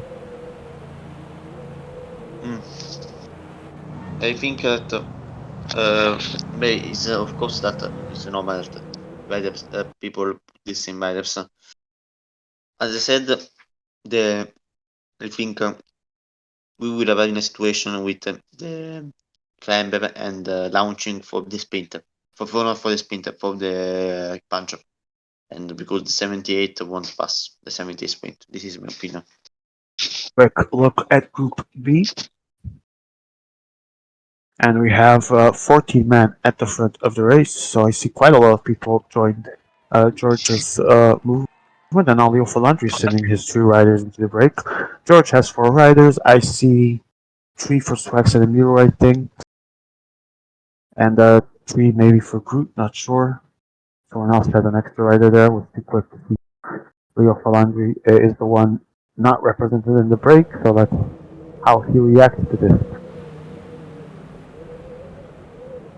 Falling behind. A team leader is falling behind. 3. Oh, it is for. Oh, actually, Leo has it. Yeah, everyone is here. 3. Trying to see who Remember has that the. we have a strong wind. Uh, yeah, we do have a strong wind in the central court. Here in Group B, pretty much no wind. Scoring one there, 2 now on the monitor, and we're going to go back into Group A. Situation now has E2 has 3 riders. Can we check? It was Tutu catching up, I believe. Yes, it is. 1 minute and 53, and now Aquarius has 2 minutes to manage. Quick reminder here in Group A that the situation from fifth place Joe Whitehood to second place Aquarius is Riders only a looking to 10 give the point pack gap. the slip. So everyone from second to fifth is directly in the fight to pass. Possible first The already riders are qualified going with through a 200. very tough The two portion of with sixth place to percentages 43 is above a far more 10%. difficult, albeit not impossible, situation when it comes to possibilities of qualification.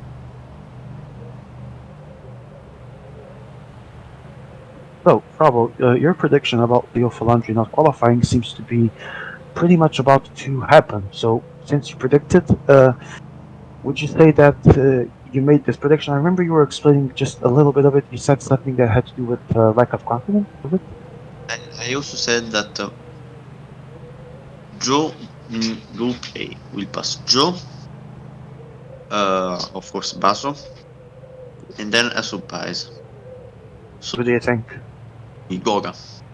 Goga. Well, I don't think that would be a surprise. How many times have we seen Goga hanging on to the wheels, as always, in most of a competition to then come back and pass? Hmm. To me, the big surprise here would honestly So be your if Aquarius results. managed to secure his passing position. Not in a bad position for the Spaniard right now. He's not exactly a big favorite after his long absence from PCM. Aquarius isn't the same Aquarius of last year because he didn't Well, play for a single obviously, he didn't play. He time. didn't play for a year. There's Of a few course, he's riders not jockeying for position at the in front. peak position and peak performance right now. When you don't play for a year and the game changes and you don't put that practice, of course you're not gonna have the same performances as in the past. Aquarius is always a very good player, obviously, but different He situation wasn't for at the him now. same level last year. All In right. the PCM Spain, the best was Miro, then me and Aquarius, then PC last year. 2 years ago, the Uh, strongest were LFM and PC. Then the game changed. but 2 years ago there was still Alapere around. Yeah, Good radio player. days. Yes. Some of the most funny moments of chat communications and disappointments with Radio Para. Always fun to watch. Most famous of which, no me lo creo, chaval, no me lo creo, chaval. But Yeah. with a far different tone to it. No me lo creo, chaval. No me lo creo. Back to Group B we go. And still 55 seconds, or I would say only 55 seconds at this point for the front group. Still the thick 14 riders. I This, see this stage will never end. Well, I'm sure it will someday, but at the point that it does, I will already be directly paying for my kids' colleges, and I'll already be looking at my retirement plans at that point.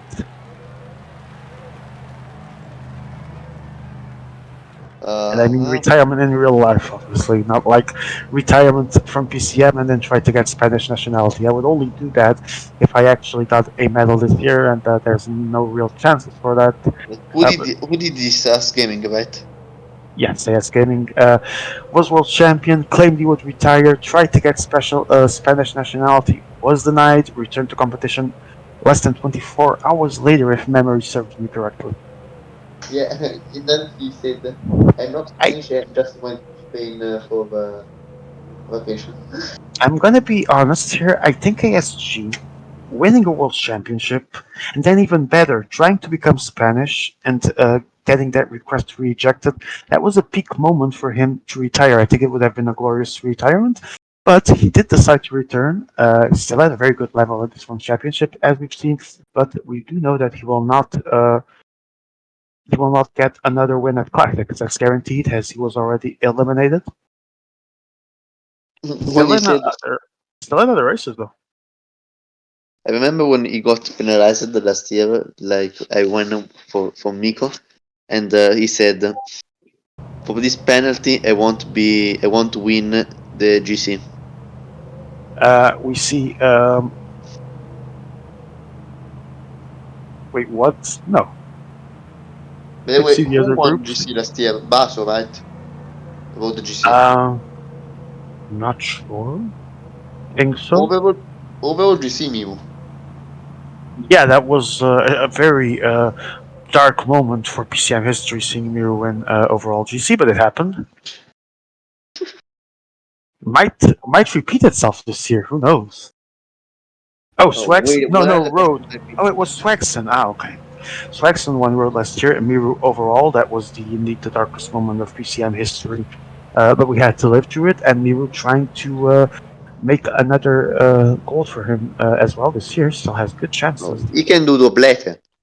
A road and track, so GC in general. Actually, yeah, he's very well placed for that, and I think he will definitely be giving all his best in Group A. We still see Yanu at the front. I believe he now has full team here. He does 6-man train, and I see Joe Whiteley go grab, and Aquarius still doesn't have anyone in that break. So Basso as well, but Basso really doesn't care at this point. He already is qualified. Not much he needs to do, but I think he is helping Aqua here.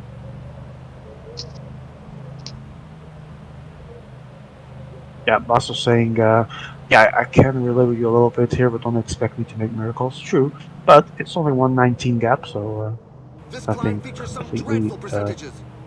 out of reach for the Spanish here at all. 1 minute and a half. Uh, Bravo. Several kilometers later, 140 to go over pretty almost 100 kilometers. Only 115. Do you think this break still has the possibility to finish? No. Maybe, I'm not sure, but.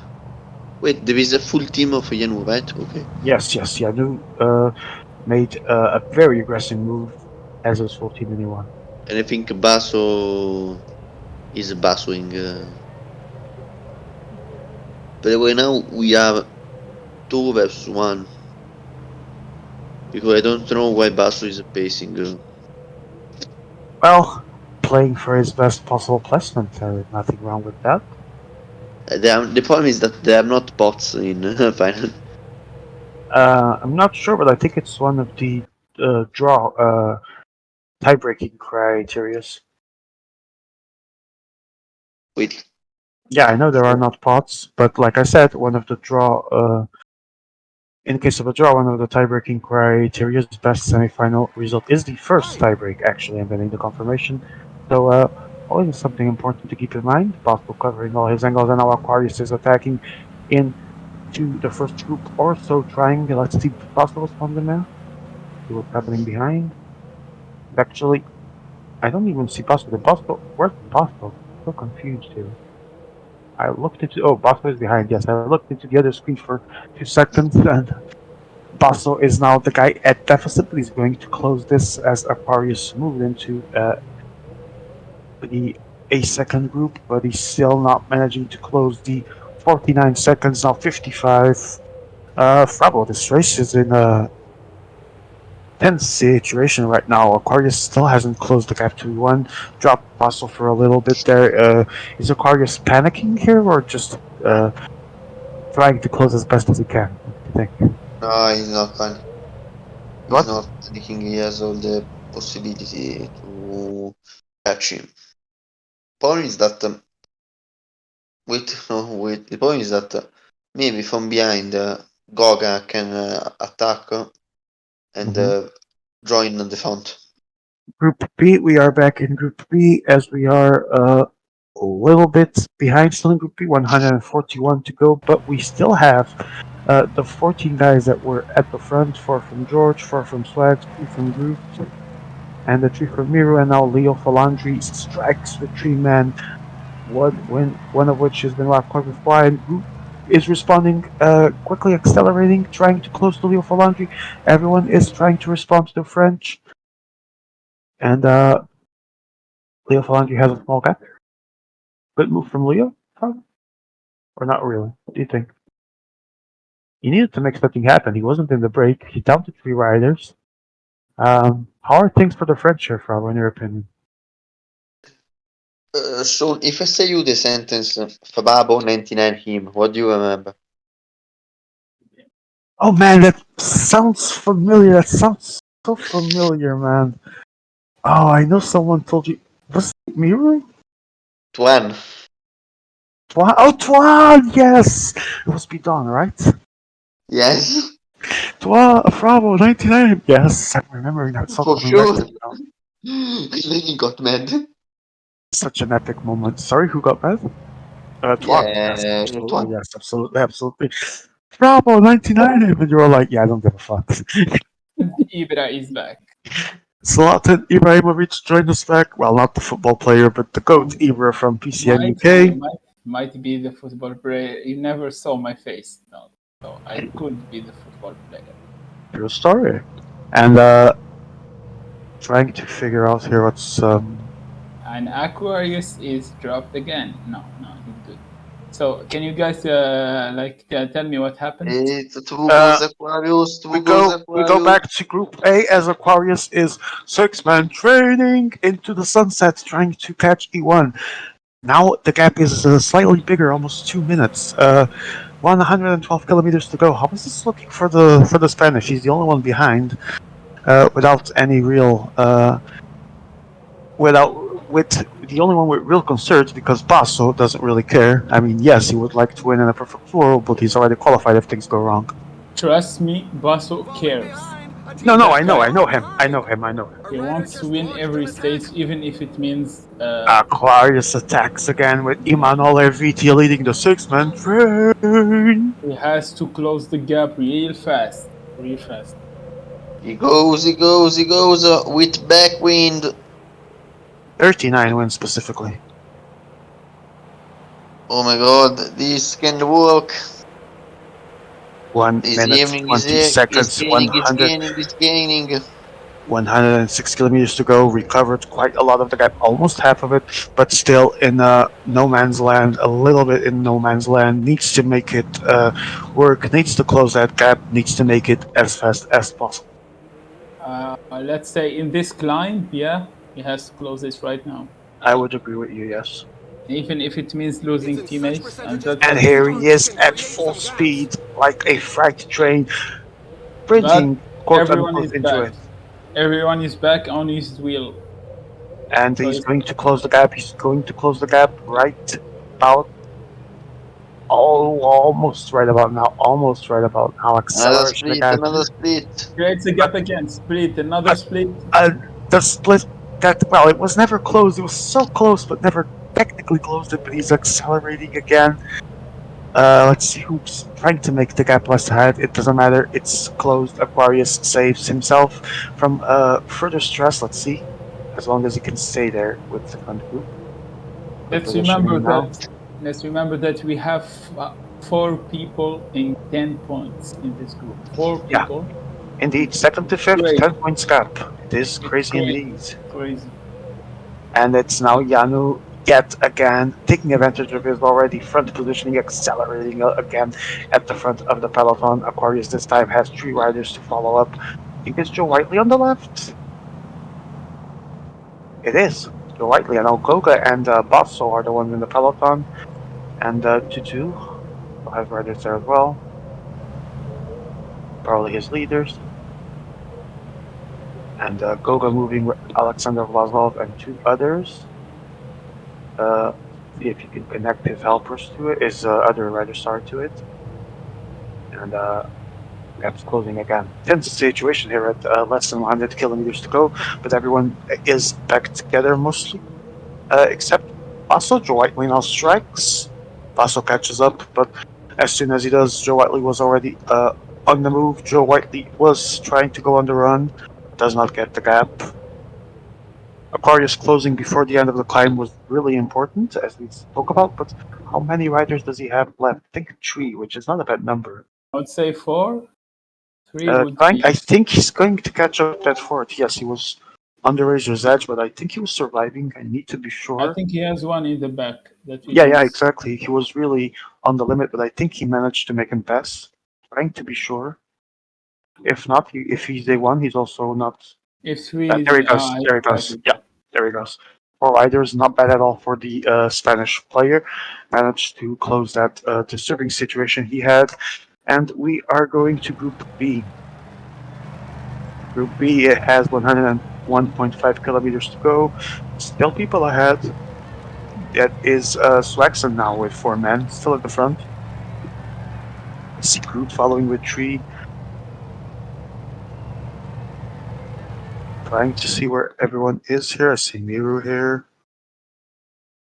George is sitting with six riders. Interesting. Well, not a surprising scenario for George. George has been known in the past for keeping riders for a long time, only to lose them all at once, long before the needed part.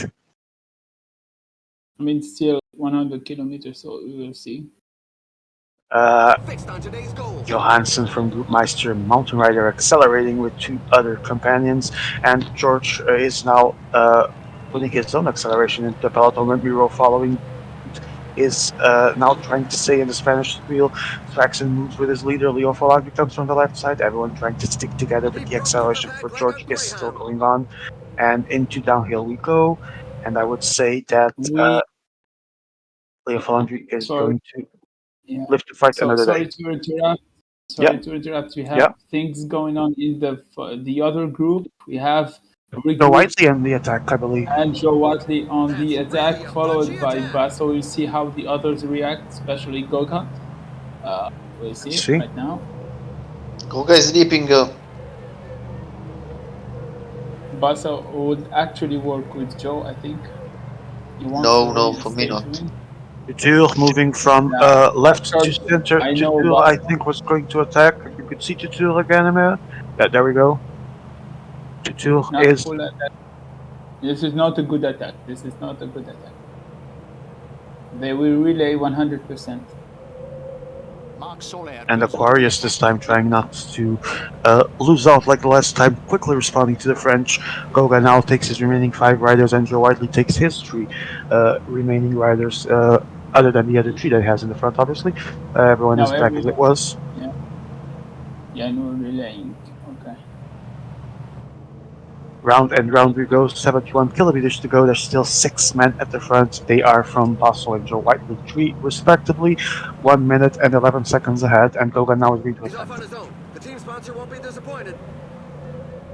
Also not a good attack. It's too late to attack right now, and people will chase. We'll see if he closes the gap, but It's I that highly doubt it. immediate closing that goes right ahead at the back that we've been seeing at this point, as you called out correctly. Let's see if he can close it here, but he already lost one of the attackers here. This is useless. They won't let him close the gap, I think, because they know if he comes back, everyone will relay on three teams in the Yeah, front. and So Even if he He's succeeds, at what energy expense? Yeah, it's not his at leader, what but cost? Yeah, it's a very important rider. I think it's his leader This there or climb is not. No, severed, it's but the lady mountain riders, rider. the percentages are very For me high. Yeah, now, yeah. Goga will attack He's a with climb. Moon I Rider. Stands alone. wait. I would say the puncher also has a shot at this stage. Yeah, yeah, of course. Actually, well, the major shot, but uh, 8 riders here, and what expense did Gogo place his mountain leader there? Mountain rider, sorry. You see how Joe reacts to that because they are in contention for the quality. But for Well, now, if there's something Joe has learned through time and teach to most of us as well that know him well, is to not rest when someone reaches. It doesn't mean the work is done. Just because someone arrives doesn't mean you can stop because you can still kill his bars even if he arrives after a lot of effort has been put into true, returning true. to a He group. can lose his helper right now. I think Blazov is suffering, So so Goga can lose his helper. I think a gap will be created unless Basso close it up. Yep, and he's dropped again. Goga playing a razor's edge game right now in risking to be again in the middle of nowhere. And now I it's think Leo Goga Falanchi. just has. Yeah, Goga should just stop his riders in the downhill and wait for the other because Yeah, he's literally killing he's wasting a lot of Blazov. energy here just to catch He's up. relaying with his mountain guy. Yeah, I was gonna say Razors he of actually Around has Wind. Vlasov at the front Yeah. at the, as the first rider. That's so weird. Who's the second rider Who's the in second his rear? rider? That's my question. Is Emea, the who's the second rider of Goga? I Go on. think it's the puncher, maybe? No, No? Cobble Rider. Okay, okay. Cobble guy is really solid on this stage. Yes, Might he be the is. second strongest guy in the stage. And there's So But don't number 12. he drops Goga again. is Oh, Joe moving with Gary Thomas and Simon Carr, Puncher and Mountain Rider. Bad That's move. stop. 40 kilometers to go. It's better good. It's at least a serious attempt from Joe. Goga is killing his mountain guy. Think he's gonna pay it in the end.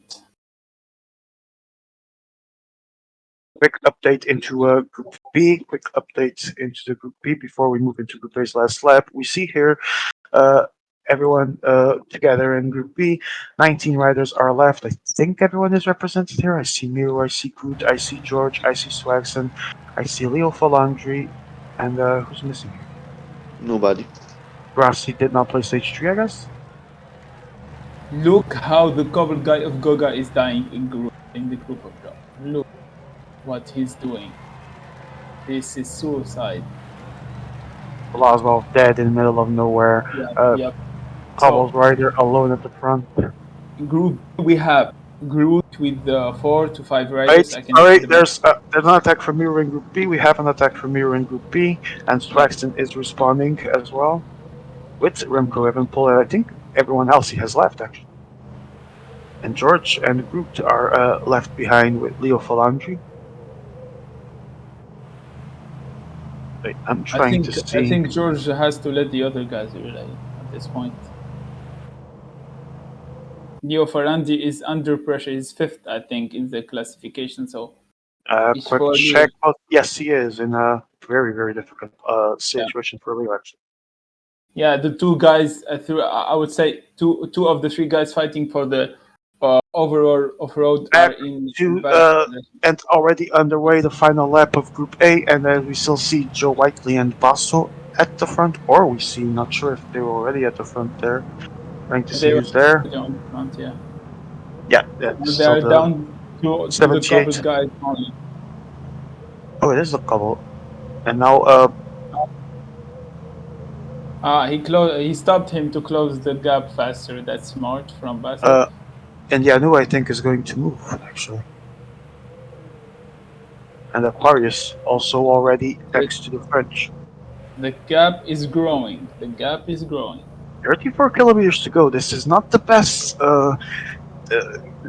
thing to do to just let them gain time in any scenario. They have it. They are They have it. 2 minutes. Yeah, this is. And I'm not sure if they have it, although it's Yeah, starting to look very they grim. have. Yeah, I 2-2, think they have it because people are underestimating the power of the cobble guy. They don't indeed, know that.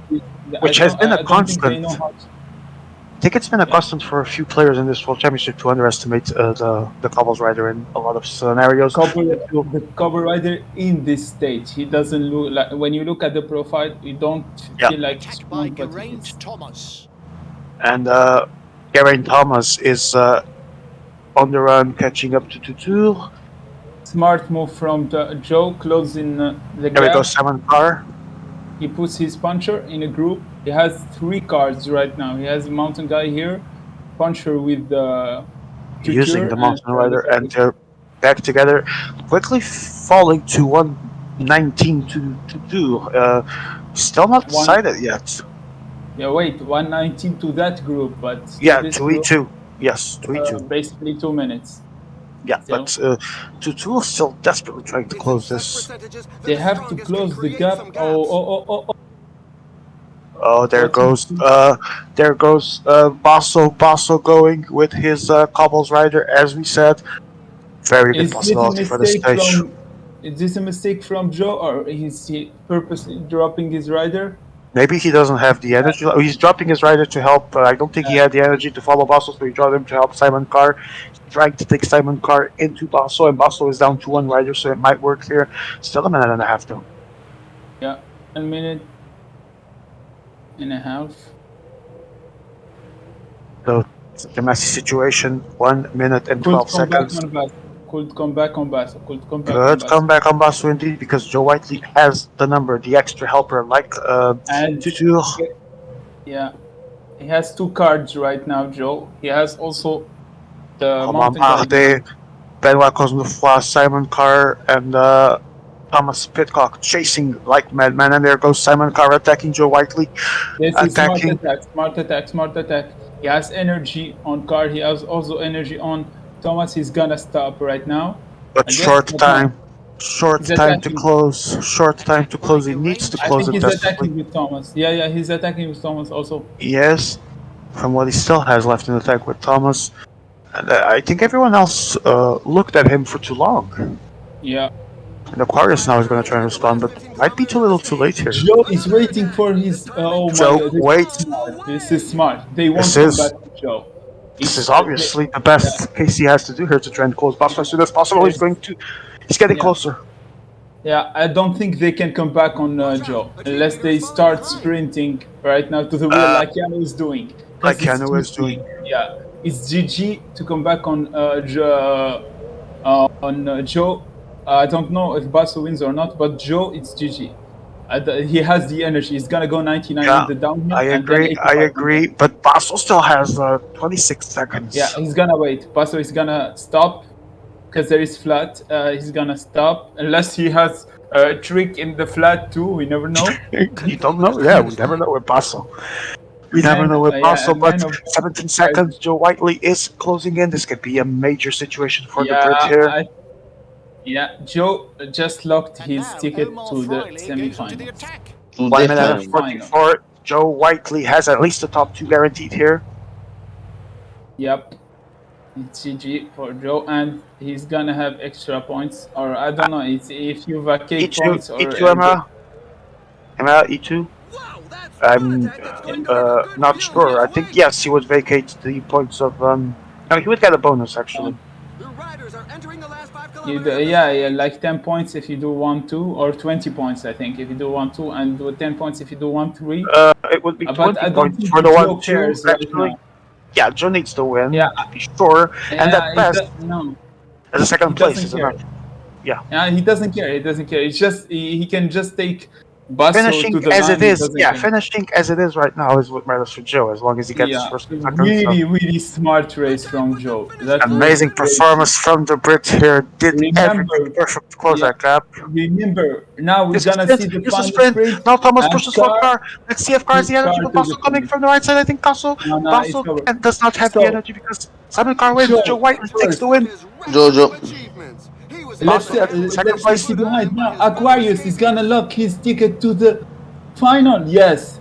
Yes, Aquarius Aquarius is going to take the fifth place, and the sixth place is going to be Goga, the seventh place is going to be Yanu, and the eighth place goes to Tutu. Wait, We so have And Aquarius took the third place. Aquarius, we go to Group B. We yeah, go to third Group B. place. Yeah, Yes, he's fifth, but Aquarius. he's called third place. So we Straight. have our three Aquarius saves the finalists. place. We're going to Group B, where Miru and Leo Falandri, the dynamic duo, is on the run. If you could see what riders they have at the front. We have our first Uh, finalists in. Congratulations to Joe Whiteley, Basso, Yeah, Joe Whiteley, and Aquarius by that order. yep. And Clutch. Miru, So yeah, let's amazing see if Leo performance in that Falandri will penalty. save his place in the final because I he's fighting also for the don't overall. Puncher for Miru and Leo probably, because I don't see Yeah, anyone can we here in the see in the peloton. front? So we have Miro, who's Not not relaying sure actually. if he values his listening to us, sadly, because I would like to know, but I think it's the Leo Puncher. It is.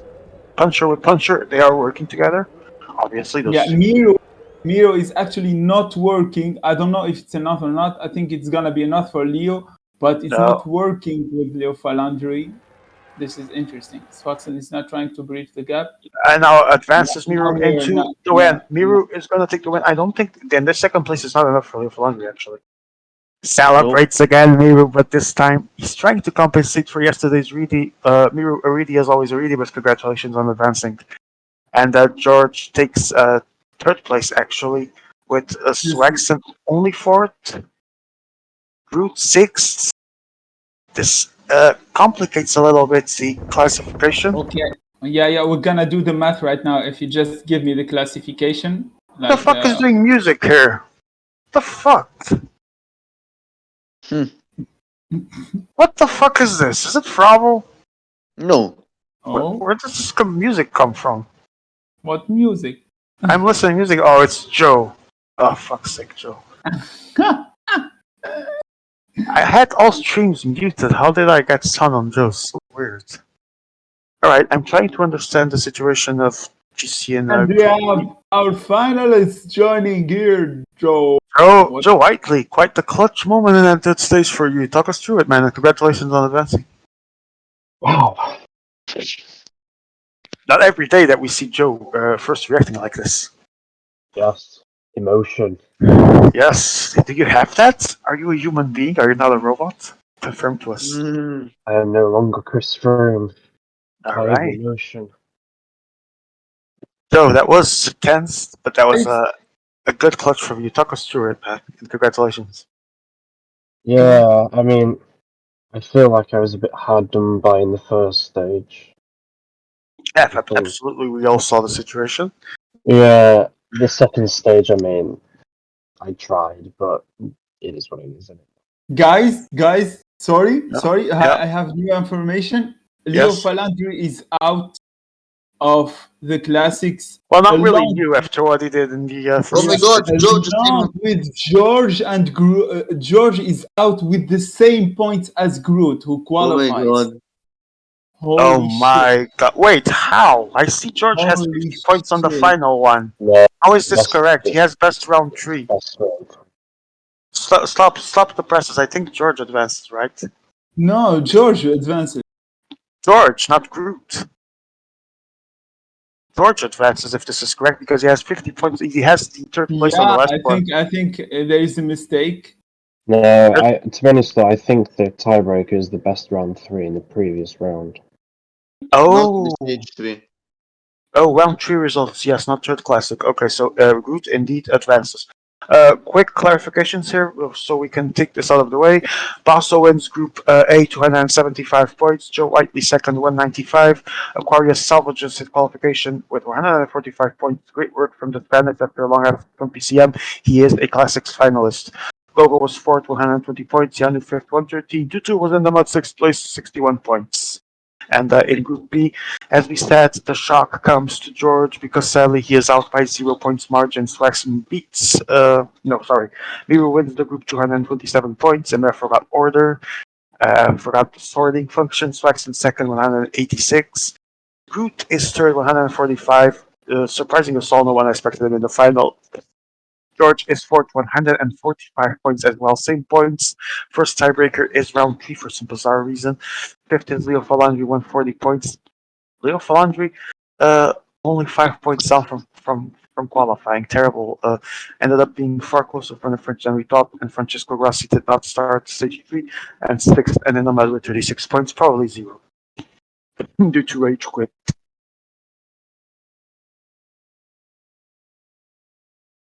Joe, do you want to say something about Oh, Leo sorry.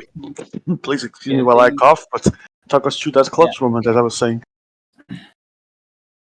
Yeah, stage three, very, very long, boring. Well, not maybe not boring, but arduous.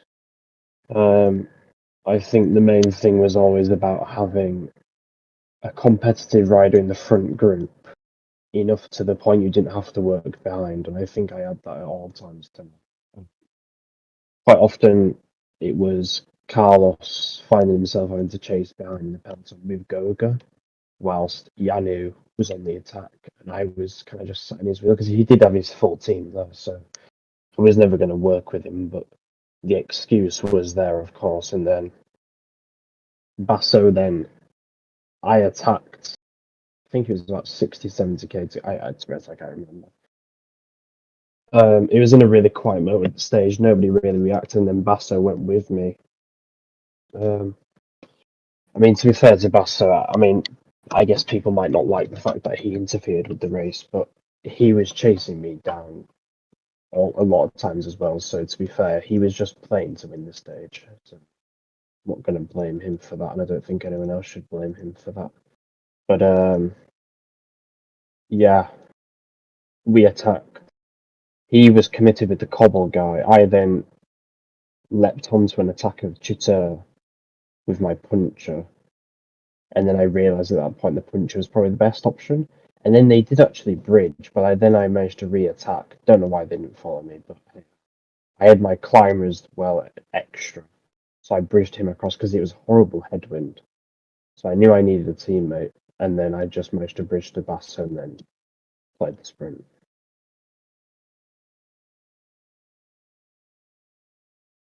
Yeah. Thanks, Sean. Thank you, Joe, for this. One last thing, Joe. What do you think about Leo getting eliminated and what this means for the overall Wait, road? for some reason I was muted. Sorry, guys. We're Yeah. going to move into interviews where Joe can answer that question, but we need to move into the interviews channel.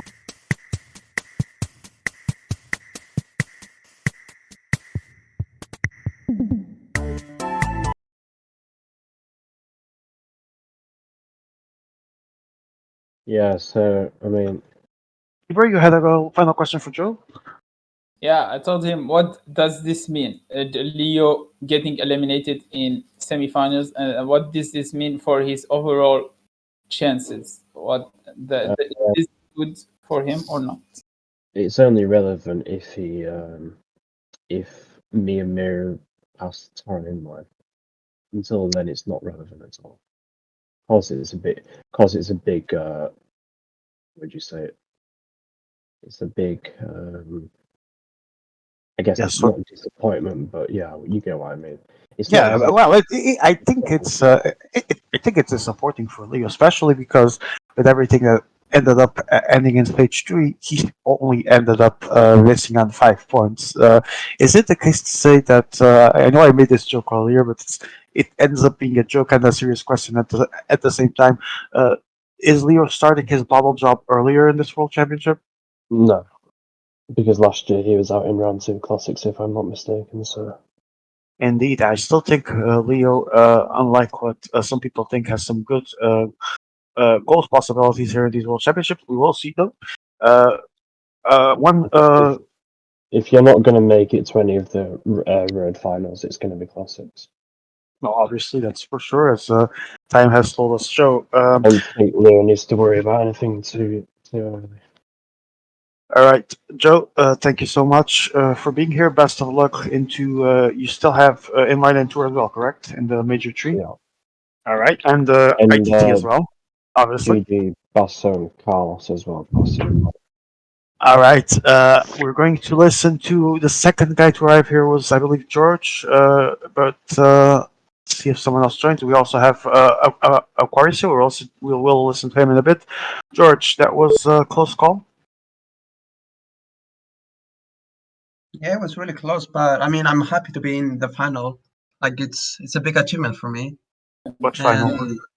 the final, it's my first final in a World Championship, so Your I'm really happy to what advance. final?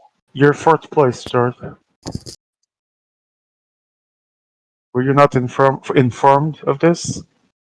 By 0 points, your fourth place. David, First stop opening your tiebreaker. fucking eyes. Look at the screenshot. I'm through. No, your fourth place. I Does he not? Am I the one drunk here, or does he not know that he's not true? You seem to be drunk. Yes, I am through. No, He should be through, but he's not how? through. He's not true. George is I not know true. he's not through. I know, but he should be through. Yeah, I agree with that, but it is what it is. The tiebreaker A is topic indeed for another day. positioning in the third round in this case. Yeah, I understand you defend the tiebreaker, man. I'm not going to give my personal opinion. I'm just saying, as a fellow teammate of George and colleague, friend, obviously, it sucks. I would also be disappointed, but fact is, George is indeed out. It is what it is. Tiebreaker is third round placement, precisely to incentive people to play to their best in the other stages as well. George ended up being close, but it is not yet that you reach the Classics final. A disappointment, I assume. Is George still here? Yeah, but he's muted. I would understand him. This is No, I frustrating. understand. I mean, to know Yeah, this in the it's interview. Aqua, welcome, man. Carlos, how are you? Hi. Well, That kind was of. intense, man. Yeah, I did not expect to go through. I mean, like at all during the States. I only saw it happening in the last 15 kilometers. Like I could do it, but obviously it wasn't sure because it will come down to the sprint with against Goga and Janu. But yeah, the final stage Yeah, the was not final very stage. easy. Let me just ask you that the final stage was so complicated because you were down behind so long. Then you had to do that intense work to get back in. That was an entire tension, full of moments and moments of tension. There, were you confident? Were you thinking you could be out there? How was that? Well, I thought I was out after 50 kilometers and pretty much during the entire States. And then, I mean, like at one point, I realized that it was basically all my rivals in front with multiple riders. And any time that I tried to move away from the bunch, Joe just was following me, or I had Goga going 99. I mean, it was either I was pulling from the peloton for 200 kilometers, or I was out. You So, managed to do. like, You managed to do the first one. You managed to a great recovery, especially considering it's been pretty much 1 year since we last saw you in competition. How good is it to be back with an actual final in the bag in this World Championship? I don't really understand how I am in the final. I mean, like, I don't make it sense. Like, Maybe even when you like don't have I don't see practice, myself. talent is always I, there. I don't see myself. I don't see myself at the level of being in a final. That's why I can. I mean, I Surprising that you would I say. have played everything, so I know how I am in the final. But That's it doesn't make surprising. sense for me that I am the final. Well, you did do a great recovery there in that final stage. I think you definitely deserved it. Talent is still there. Obviously, practice is not the same as 1 year ago. It's been almost or pretty much 1 year between serious competition for you. Do you think you can win this in the final? If I honest, no. But well, I will try You my will best. do your best, I'm But sure. Yeah. I mean, I played several of the finalists already during the tournament. They've kicked my ass, so I I don't see I don't see it changing in the final, but who knows? Well, you'll have to face names like Basso, Joe Whiteley, Miru, Swaxon, and Yeah, the surprising Groupmeister. It's going to be hard, I assume, but once you're there, I mean, you definitely have to try. Would you agree? yeah. I mean, I hope I can get a medal. I couldn't do it the first time I was in the classics final back in PCM 17. So I mean, it's I, I mean, 5 years later, I got back to a Well, world final. It's there's it's great. always time for redemption, right? can I say something? Yeah, well, Yes, please, I Joe. mean, I was just gonna say that, to be fair, it was probably one of the most impressive stages I've seen someone control. This is from Carl's point of view. I agree. Probably one of the most. I don't know if you were relaxed. I probably guess you probably weren't relaxed, but I think it was probably one of the best, well-controlled races I've seen. I mean, Yeah, you were unfortunate in the fact that other people were literally giving you zero relays, but I think I in the think he kept position, a lot of cold blood. That yeah, the such an position amazing you were work I in, mean, there. the position you were in, I I thought you mean, did a very, very good job. yeah, the first part it was tense, of course, but I always had the distance. I mean, it was not crazy distance. So if I could, I mean, if at some point I had to basically kill most of my team to get back, Yeah, but I try to delay it as much as possible because if I do it with 4 laps to go, it's impossible for me then. I mean, to control. the race will go Yeah, too much crazier for me to yeah, handle later yeah. with many less riders than the rest and maybe even less bars. I the other I don't know, but I will assume given that I have to stay on front of the bunch compared to the others. But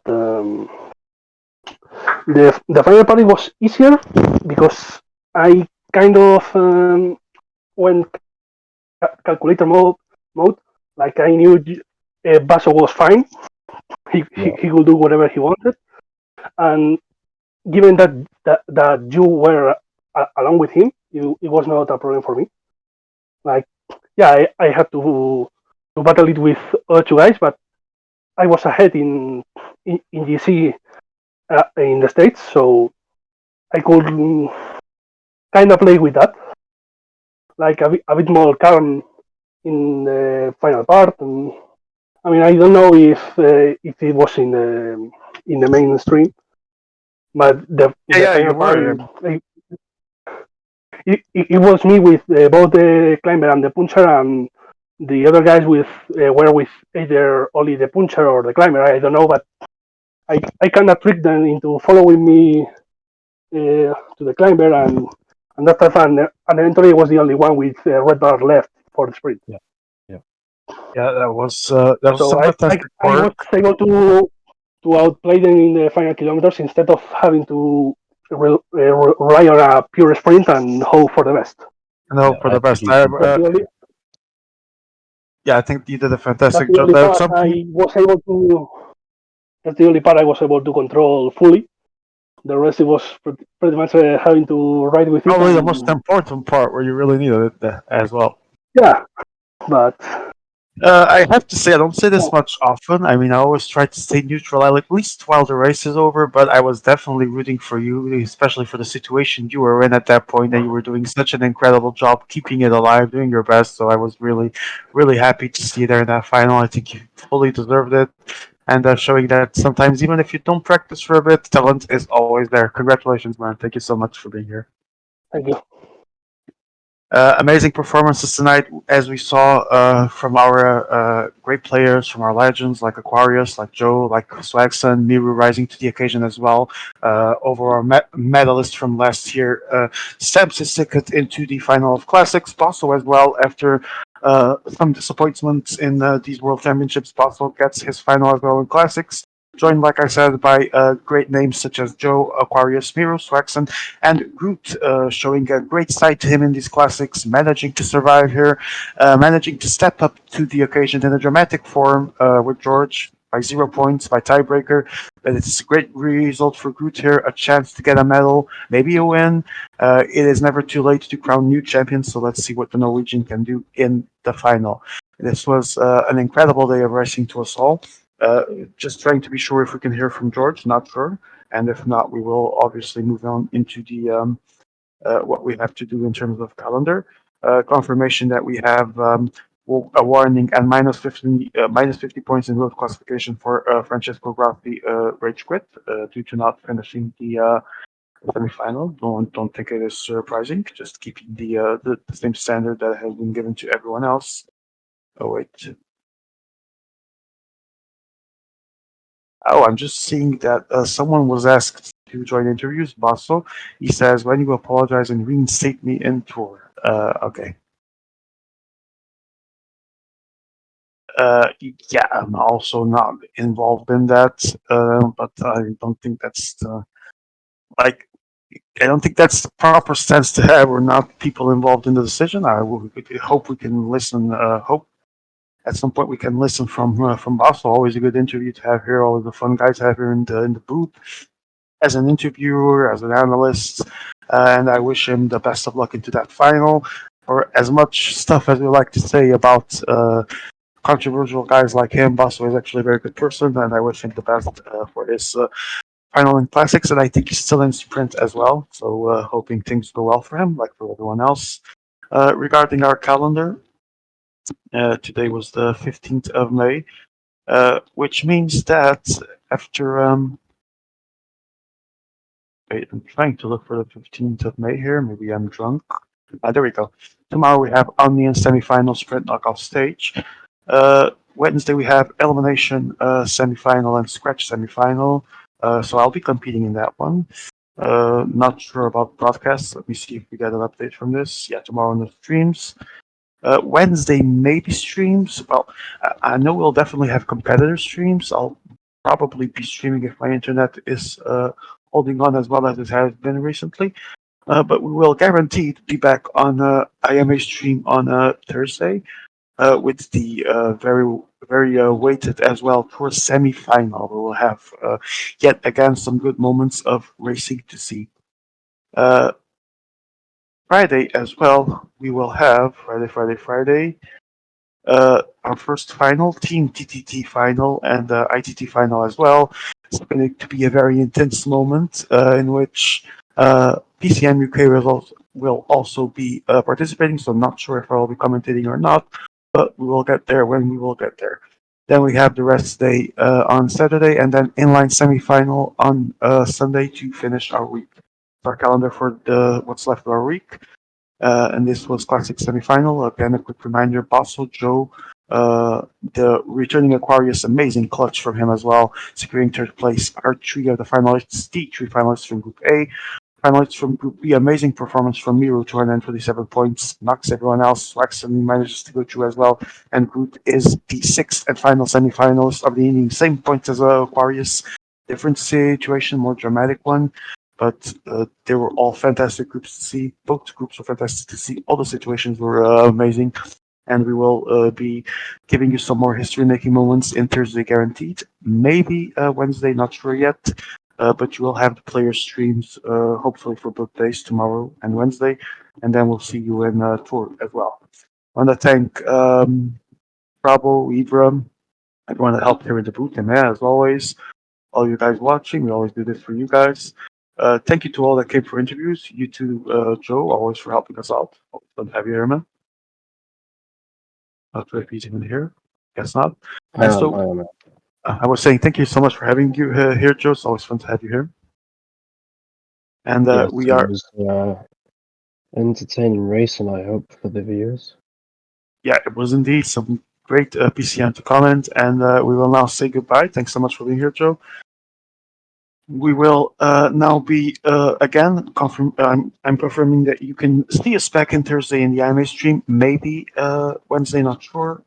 Individual player streams Tuesday at best. And we will be back for the Amazing Tour semifinal. See you all there. I'll see you when I see you. And be sure to stamp your ticket into Thursday and check with us history making events, hopefully at Tour semifinals. Have a good night.